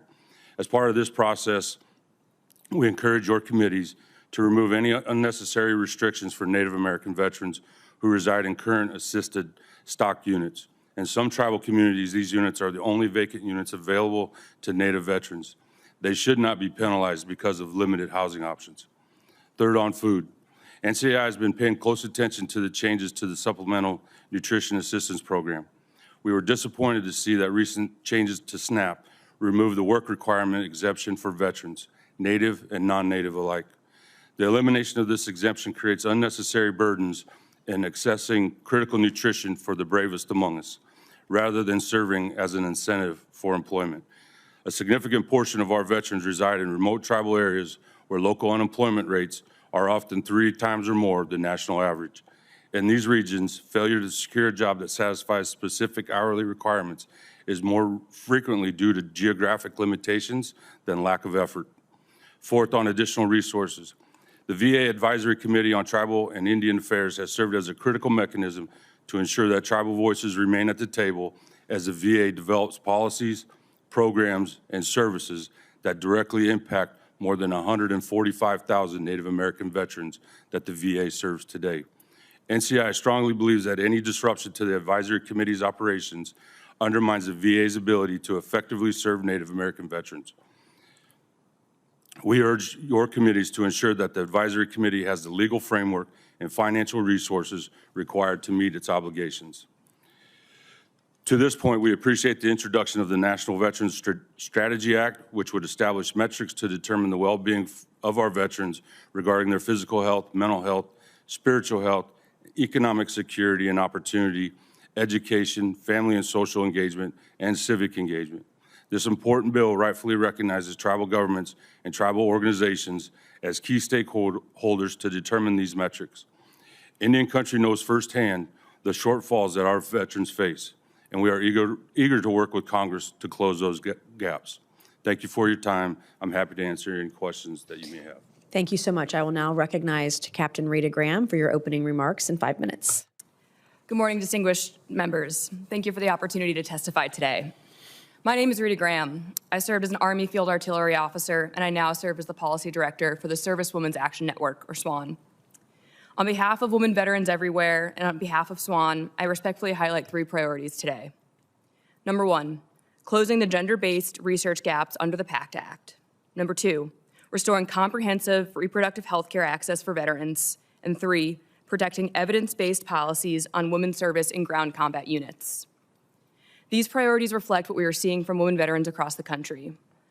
Veterans who, like me, volunteered to serve fully knowing the risks of combat. But what we did not expect was that after our service, our access to health care and benefits that we earned could still depend on whether or not the VA systems recognize our service and sacrifice. That leads me to priority number 1, ensuring the PACT Act implementation fully addresses reproductive and fertility impacts.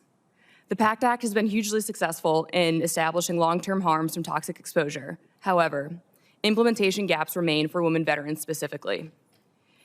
Women veterans report substantially higher infertility rates than civilian women, yet researchers consistently identify significant gaps in data on reproductive health outcomes among women exposed to military environmental hazards. Substances linked to reproductive toxicity, miscarriage risk, and infertility are routinely encountered in everyday military environments, from motor pools, maintenance facility, and firing ranges. Yet, infertility and many reproductive health conditions are not currently included among toxic exposure presumptive conditions. And proving service connection can be particularly difficult due to complex nexus and service connection requirements. While VA data shows success in women's veteran enrollment proportional to their population in toxic exposure screenings, however, the gap that we see today is that publicly available data related to claims approvals and denials and condition-level outcomes are not consistently disaggregated by gender, making it difficult to fully assess whether benefits are being delivered appropriately. This issue is not whether or not women are being exposed to these chemicals. That's already been well documented. The issue today is that research systems to track these toxic exposures were built when the force was primarily male. Therefore, reproductive outcomes were not systematically tracked appropriately. Our challenge today is whether or not these outcomes are being fully and effectively measured. And let me be clear, this is not primarily a benefits issue. It is a measurement and accountability issue. SWAN urges Congress to require gender disaggregated reporting, prioritizing longitudinal reproductive health research, and ensuring veterans with service-connected infertility have clear treatment pathways. Recognizing reproductive harm from toxic exposure does not expand the PACT Act's mission, but instead fulfills it. Priority 2, restoring comprehensive reproductive health care access. In December of 2025, the VA reversed its policy permitting reproductive health services in cases of rape and incest. This policy reversal affects countless numbers of survivors of military sexual trauma within the female veteran population. VA data proves that roughly 1 in 3 women will experience military sexual trauma throughout their life. And reporting under the Deborah Sampson Act has documented more than 1,500 incidences of sexual harassment on VA campuses every single year. These data highlight a serious ongoing risk, where a veteran who survives sexual violence may seek care inside a VA system, yet lack the full range of pregnancy-related medical counseling available in their counterpart civilian healthcare systems. At SWAN, we believe that no veteran should lose their bodily autonomy because of their service to our country. SWAN urges Congress to ensure survivors of sexual violence have access to the same medically appropriate care available in their civilian healthcare counterparts. Our final priority, number 3, protecting evidence-based policies that affect women's military service. Last month, the Department of Defense announced a new or re-review of women in ground combat positions. This review comes despite more than a decade of research and operational experience that proved that integration challenges are solved through leadership, standards, and infrastructure, not inclusion. Today, there are approximately 5,000 women who serve in ground combat roles, and thousands more have already transitioned to veteran status like myself. While not directly under the scope of this committee, the policies that affect who can serve today will shape the population that the VA and this committee will serve tomorrow. SWAN encourages continued oversight to ensure personnel decisions remain evidence-based to sustain a strong military.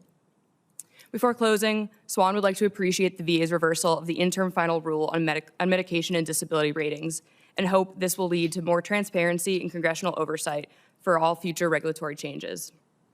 In closing, when I became one of the first women integrated into a ground combat unit, I did not consider it a historic milestone. I was doing my job, as did so many other women veterans around the country.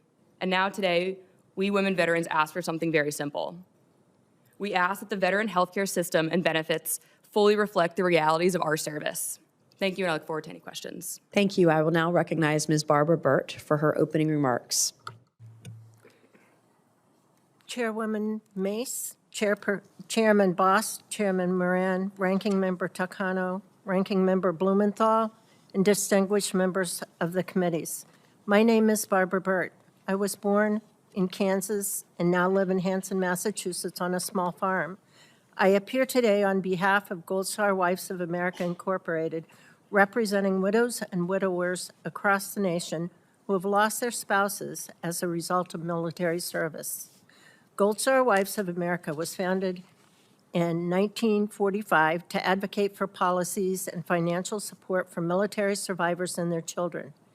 80 years later, that mission remains as urgent as ever. I am the widow of Robert Burt Jr., who served in the United States Army, the Army Reserves, and as a full-time recruiter in the Kansas Army National Guard.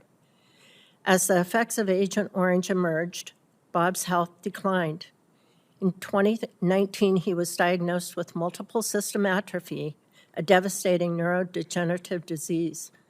Within 2 years, it took everything from him, including his life. After Bob's death, I became trapped in grief. Gold Star Wives of America Incorporated became my restoration. Dependency and Indemnity Compensation, DIC, was created to prevent economic collapse after the loss of a service member. The word indemnity recognizes the loss caused by a military service is permanent. Yet today, that promise is not being fulfilled. As a new member of Gold Star Wives of America Incorporated, I was struck by who these military spouses are. Many gave up careers, education, and financial security to care for their veteran.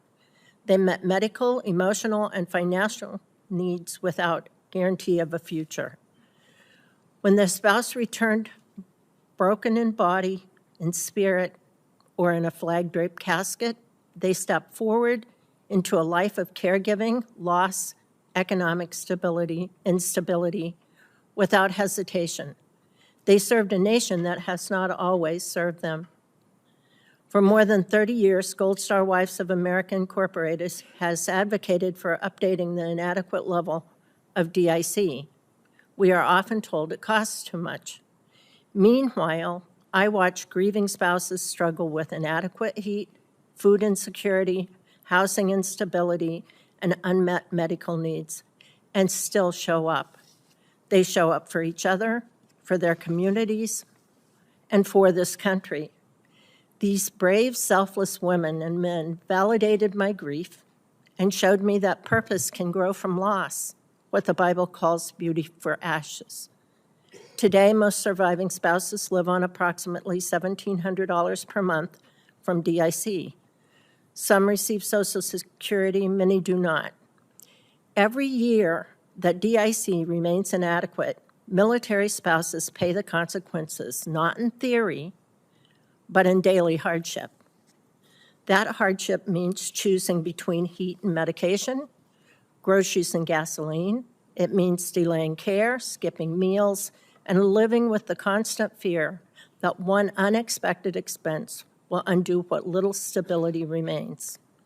For many, it means losing a family home and moving into shared or unstable housing. Members of the committee, you can change this.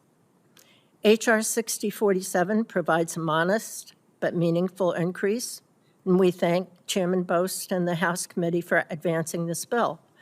As noted at markup, this is a down payment, progress, not completion.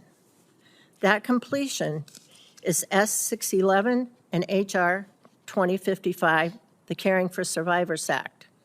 Today, DIC replaces only 43% of 100% disabled veterans' compensation. This bill raises that to 55%, aligning military survivors with other federal survivors. This is not just a matter of fairness, it is a matter of survival. H.R. 1685, the Justice for ALS Veterans Act, reflects medical reality. ALS carries a 2 to 5 year life expectancy. Policies requiring 8 years of total disability create structural exclusion. We also support S410 and H.R. 1004, the Love Lives On Act, which affirms that our nation's responsibility to military families does not end at loss. Chairman Moran, thank you for your leadership.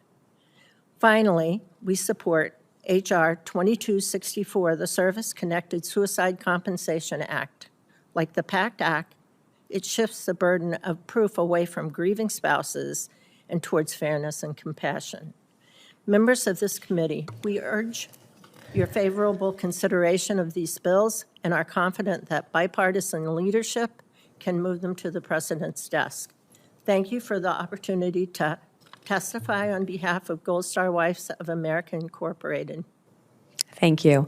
I would now like to recognize Mr. Richard Brookshire for 5 minutes for your opening statement. Chairman Moran, Chairmanwoman Mace, Ranking Member Blumenthal and Takano, and distinguished members of the committees. Black Veterans Project represents the first comprehensive reparative justice effort mobilizing Black veterans and military families systematically denied access to the GI Bill during the height of Jim Crow, as well as those who endured systemic racial inequities across the Department of Veteran Affairs benefits program since the end of legal segregation. BVP leverages data-driven research, narrative storytelling, and impact litigation to redress the federal government's sustained legacy of racial bias that has siphoned an estimated $100 billion in wealth-generating opportunities from Black veterans and military families since World War II. While the families of white veterans now hold 32 times more wealth than those of Black veterans, a gap of $164,000 per household, Black veterans remain twice as likely to live in poverty and represent fully 1/3 of the homeless veteran population. Since 2020, Black Veterans Project has worked with Yale Law School and the National Veterans Council for Legal Redress to FOIA internal VA data, exposing the systemic denial of billions in disability pay to Black veterans in the post-9/11 era. Monk v. United States, a legal case leveraging these findings, is poised to become the first race-based class action reckoning with the legacy of racial discrimination in VA's benefits programs.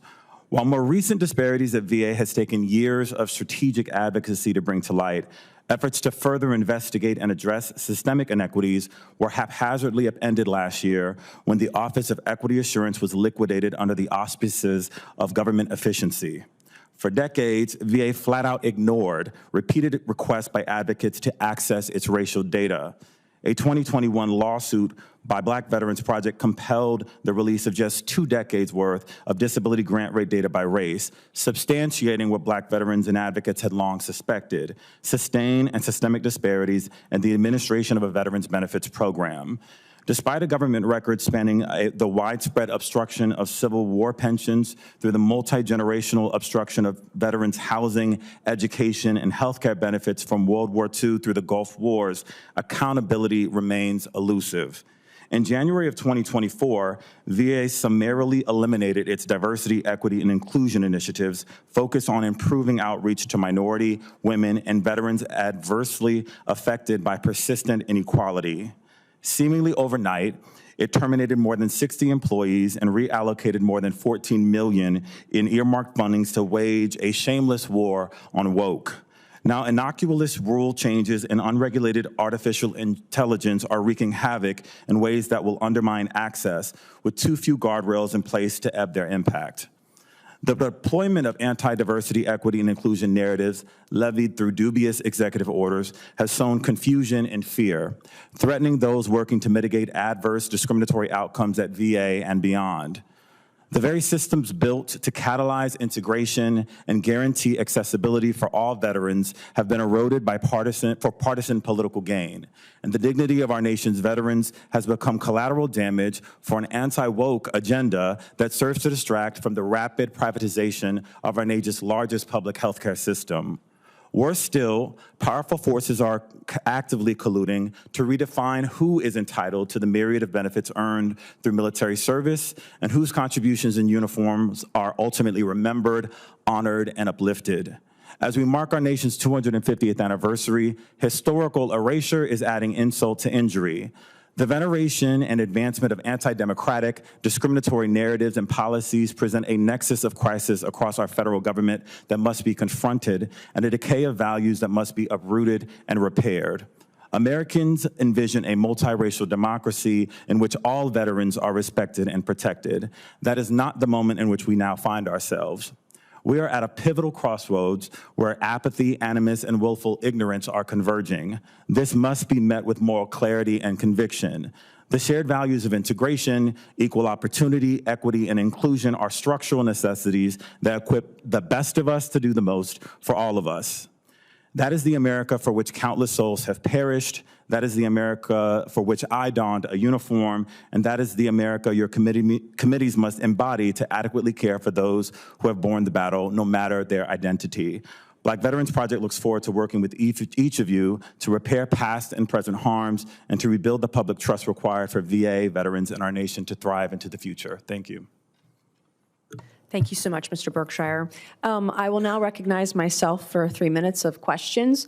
My first question goes to you, General Kelly. The barriers within the transition process preventing veterans from accessing and understanding their benefits, what are those barriers?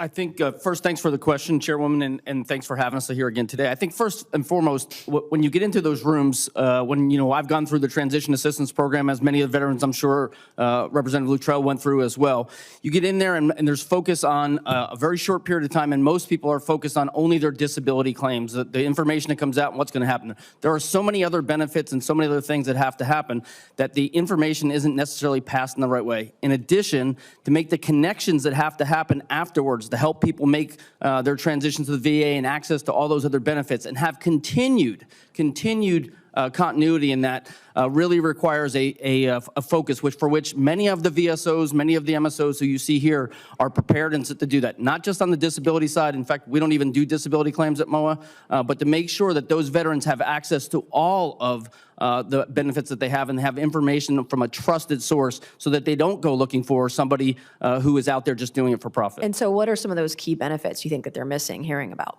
Education, housing, other health care that's not related to your disability claims. There's a variety of those in there that they've earned through their service that are just being lost, or sometimes they're being sent to folks who are there to prey on them in regard to helping them get a disability outpayment for which then they'll reap the benefits, which is unfortunate for our veterans. I think we call those sharks, right? But we absolutely do. That's correct. And then how do we, I guess, for that continuity, making sure they know all their benefits, how do we remove some of those barriers? What are some of your ideas?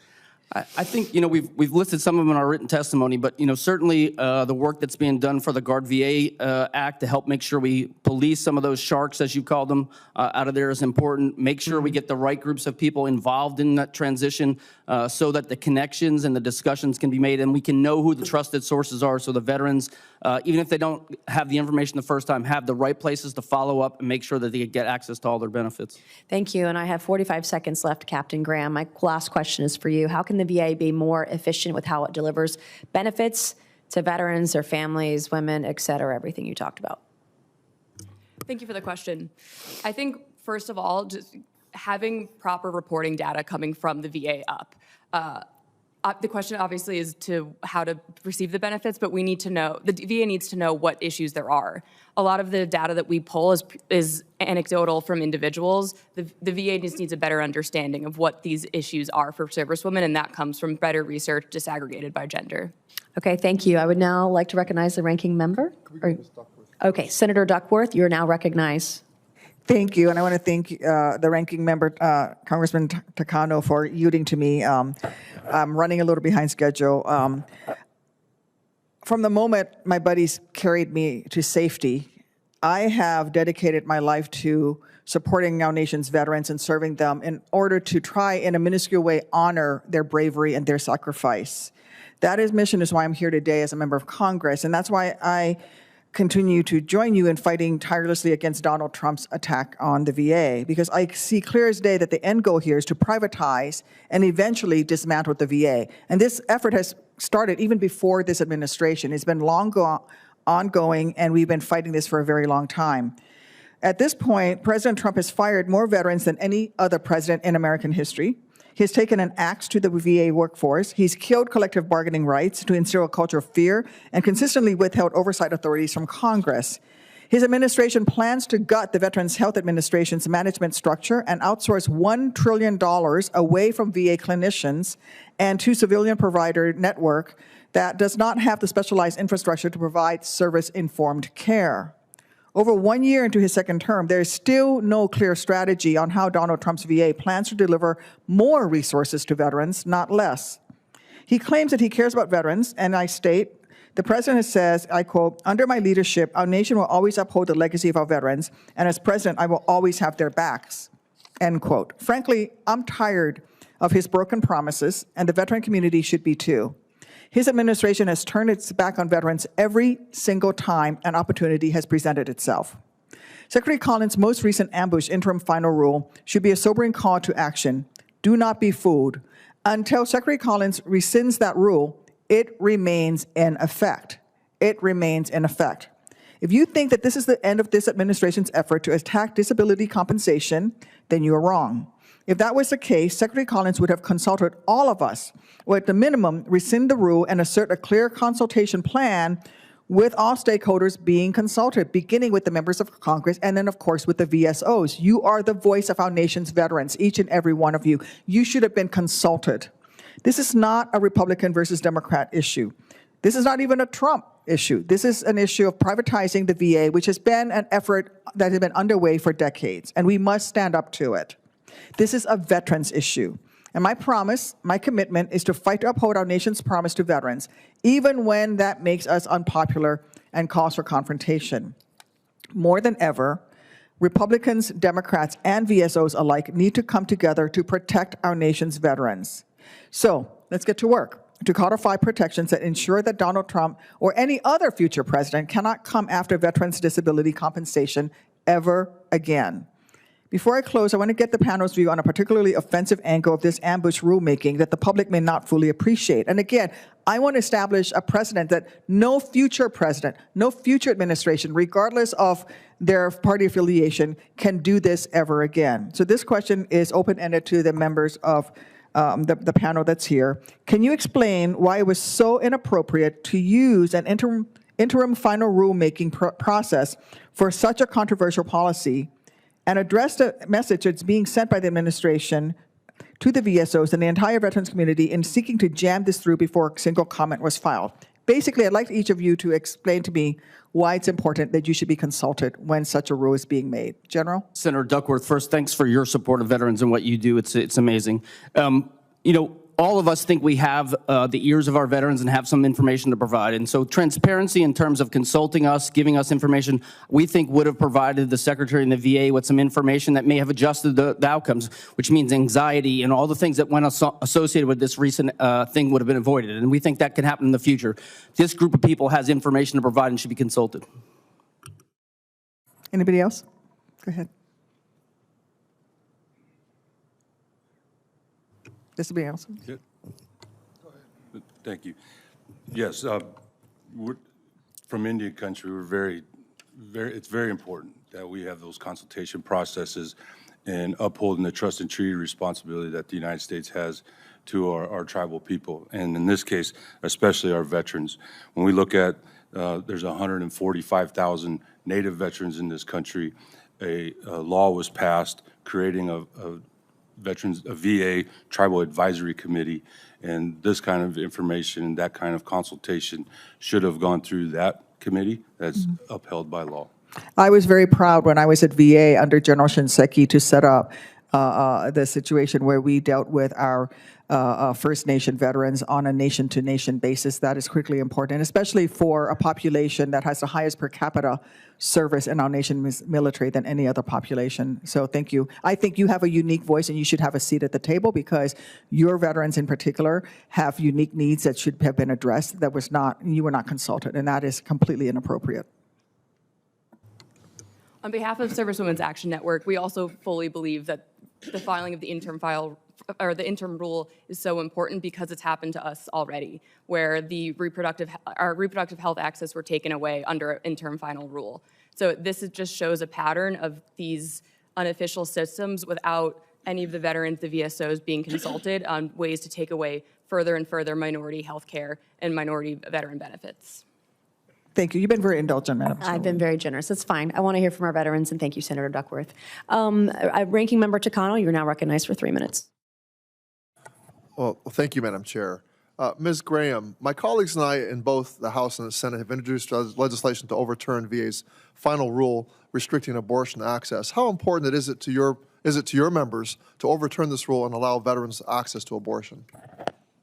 Thank you for the question. We believe it's incredibly important. If nothing else, there is no other health care in the VA system that men can have that women cannot, other than this abortion ruling.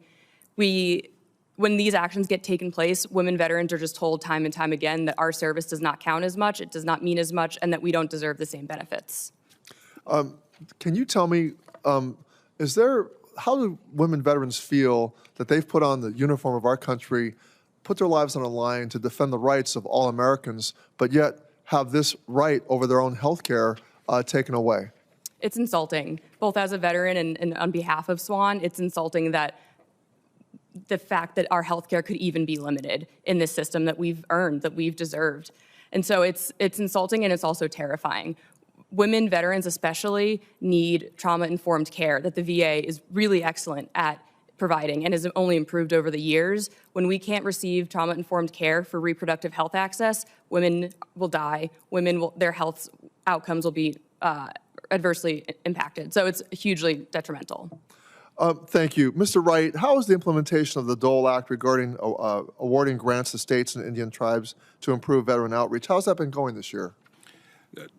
Indian country is very thankful for the Dole Act and the impact that it has. And in particular, this law was signed in January 2025.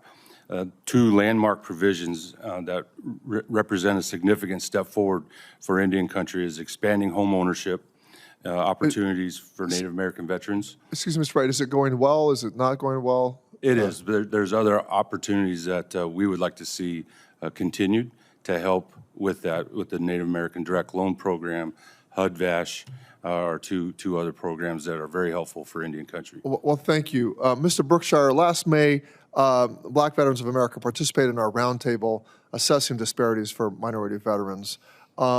And where we highlighted the importance of the VA's now shuttered Office of Equity Assurance. What has been the impact that this office closure has had on your community?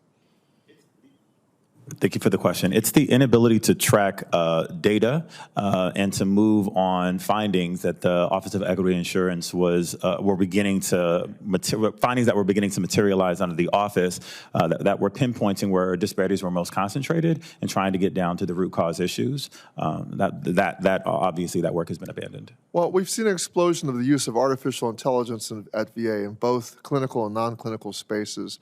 What concerns do you have about these use cases, and what recommendations do you have for better protecting veteran data as AI continues to expand at VA? The use of AI at this point is an evolving technology with a lot of concern about exacerbating racial bias in the system if implemented without proper oversight and regulation. And I believe that many veterans organizations, including Black Veterans Project, want a AI Veterans Bill of Rights, and so that we understand how our data is being leveraged at any given moment. Thank you for that. Thank you, Madam. All right, I will now recognize Ranking Member Blumenthal for 3 minutes. Thank you. Thank you, Madam Chair. I'm going to go a little bit off script because, as you know, you're here on a very important day. It's the day of the State of the Union address. And typically, a president delivering the State of the Union address talks about veterans. I certainly hope tonight President Trump will talk about veterans. And I have sort of a wish list. I don't know whether you do. I'd like to see the President of the United States commit to immediate passage of the Richard Starr Act. I'd like to see the President of the United States commit to replace all of the 30,000 workforce who have been fired or encouraged to leave positions that are open now and are essential to veterans' health care and other benefits. I'd like to see him commit to restoring contracts. We don't know how many exactly, and we don't know how which ones they are, but we know that hundreds have been canceled. The VA has not been forthcoming. I'd like to see the President commit to the full funding of all the programs that benefit veterans' education and training that are so essential to their making productive lives when they leave active duty. And I would like to see him commit to rescinding the interim final rule that we've been discussing here today, rescinding it. The Secretary of the VA can do it right away, and I'd like to see the President commit to it, as well as the reversal of the ban, which, Ms. Burke, you were talking about, that bars providing reproductive health care to veterans. Those are just some of the steps that I'd like to see him take. And I would like to invite anyone who wants to add to that wish list to do so now. Sir, if I might. And the interim rule, according to our research, has been in existence since 1958. Evaluating disability ratings in light of medications veterans are taking. This is really not a brand new concept, but the way it was introduced created confusion and concern across the entire veterans community. BVA was engaged in professional dialogue with Secretary Collins and senior officials to ensure veterans were protected. Our concern is not political. It is about clarity, transparency, and ensuring no veteran is harmed now or in the future. Never again means never again. Well, veterans should not be blindsided by regulatory action without clear communication and opportunity for input, which we never had. And we did not obviously have a clear communication from the VA. Our goal really is simple, is to protect veterans today and prevent problems for future generations. Well, thank you, sir. I hope the President's listening, or someone in the White House is listening to you, because that interim rule needs to be rescinded, or we need to do legislation that will, as you put it very well, clarify what the rules are and make sure that veterans understand they don't have to sacrifice their medical benefits in order to comply with this rule, which is the threat that was raised, the confusion that was created, and the unfortunate impact on the veterans community without any real communication with them. Thank you. My time has expired. Thank you, Madam Chair. Yes, I will now recognize Mr. Luttrell. Thank you, Madam Chairman. Mr. Brookshire, ideally, in my opinion, as a veteran, you're probably going to appreciate what I'm about to say. The transition from active duty to veteran is, it really doesn't exist as far as information moving from one space to the other. In my opinion, we should be able to take all the information, our service records, our medical records, everything that we've touched, tasted, felt, and smelled inside active duty, and it should automatically move into the veteran system. I'm leaving the Navy. PSD says, all right, hey, look, calls the VA up. Morgan's inbound. We're going to drag the system. We're going to drag all the information. It lands inside the VA. The VA says, I've got him. He's good to go. And everything is actioned.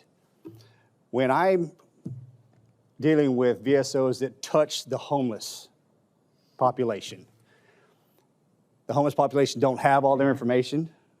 They either lost or wherever that goes. How do we get out in front of the issue that affects our homeless population while they're still in the DOD? Is there a trajectory that we're missing? Is there information breakdown that we could catch? And when you are engaging with the homeless population, is there something that kind of elevates to the tops, like, hey, this is what we're seeing in the vast majority of our homeless veterans that we could probably catch while they're still active duty, or the VA could pay more attention to, until, which I've been working on this for 3 years now, until the system itself moves effectively and efficiently for us?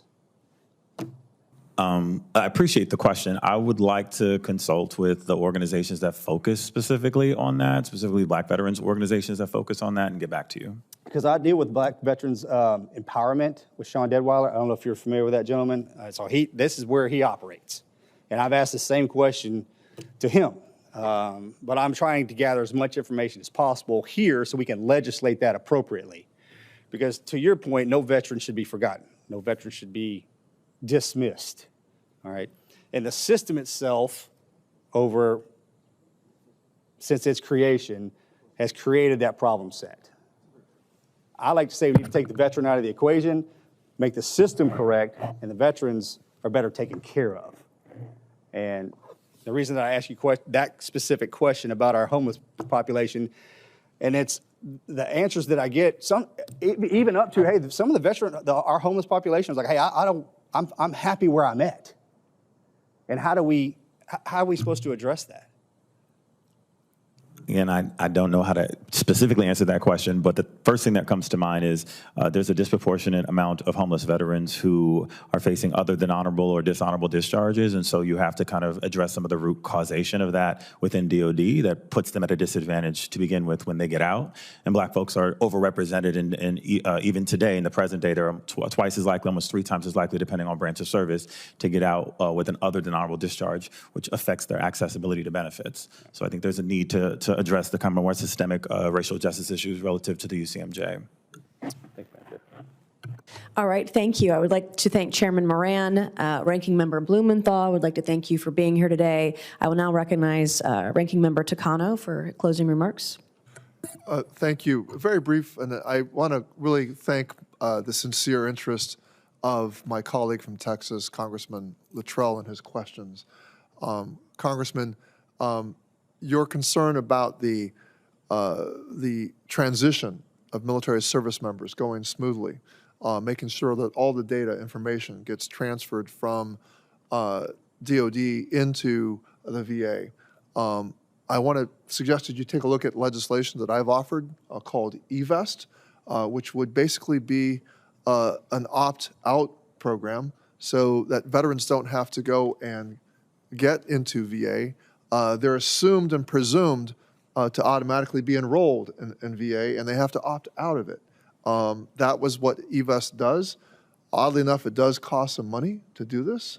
But I think for that year, 2 years, 3 years, that they leave the military, that's a very critical time for them to be in touch with VA and to know and learn about all the programs. They shouldn't have to opt in. They should automatically be put into VA as number one. Secondly, we know from the Vietnam War era, minority veterans, African-American veterans, Latino veterans faced disproportionate disciplinary actions. And upon review, many of them might retrospectively look very unjust, and I would say unjust. And we have so many, and it's not just that particular war, it was many other conflicts where other than honorable discharges were issued, and it's a big issue for the veteran community. And it impacts their ability to get those transition services, and many are disproportionately on the streets because of that reason. And so I think if we want to address veteran homelessness, other than honorable discharges are something that we need to look at rectifying. And it goes beyond minority veterans. It goes to the general veteran population in addressing homelessness. We need to look at what veterans are being denied, services that they need. And look who enters the military service. It's not the wealthiest. It's not the most privileged.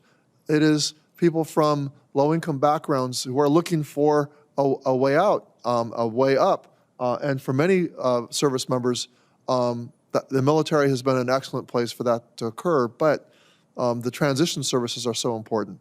Madam Chair, thank you so much for hosting these hearings, and thank you to all the veteran service organizations for being here and testifying. I yield back. Thank you, and I want to thank everybody for being here today, for the veterans who served and traveled through snow, through a blizzard, for their testimony today. It's very clear we still have, no surprise, shocker, a lot of work to do for our veterans when they come home. I'm the daughter of a Vietnam veteran, exposed to Agent Orange. I've seen the lifelong health complications that my father has had. You would like to give remarks as well? Okay, I'll recognize Happy to follow you, Madam Chair. Okay, that's fine. You can go. Go for it. Thank you.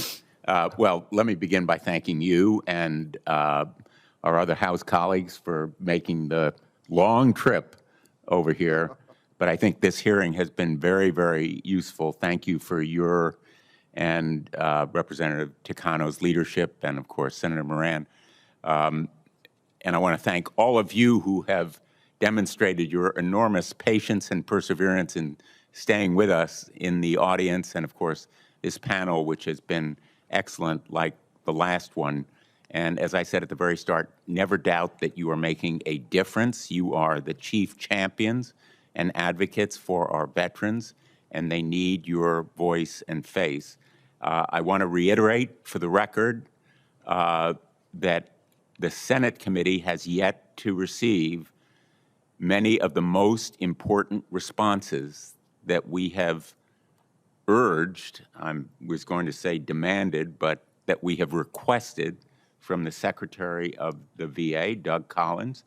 I'm going to ask that our letter of February 4th, almost 3 weeks ago, which asked for this information as promptly as possible. We have not yet received more than half of the responses that are due, if there's no objection, Madam Chair. So ordered. And again, I think transparency is so important. Transparency, the flow of information, communication.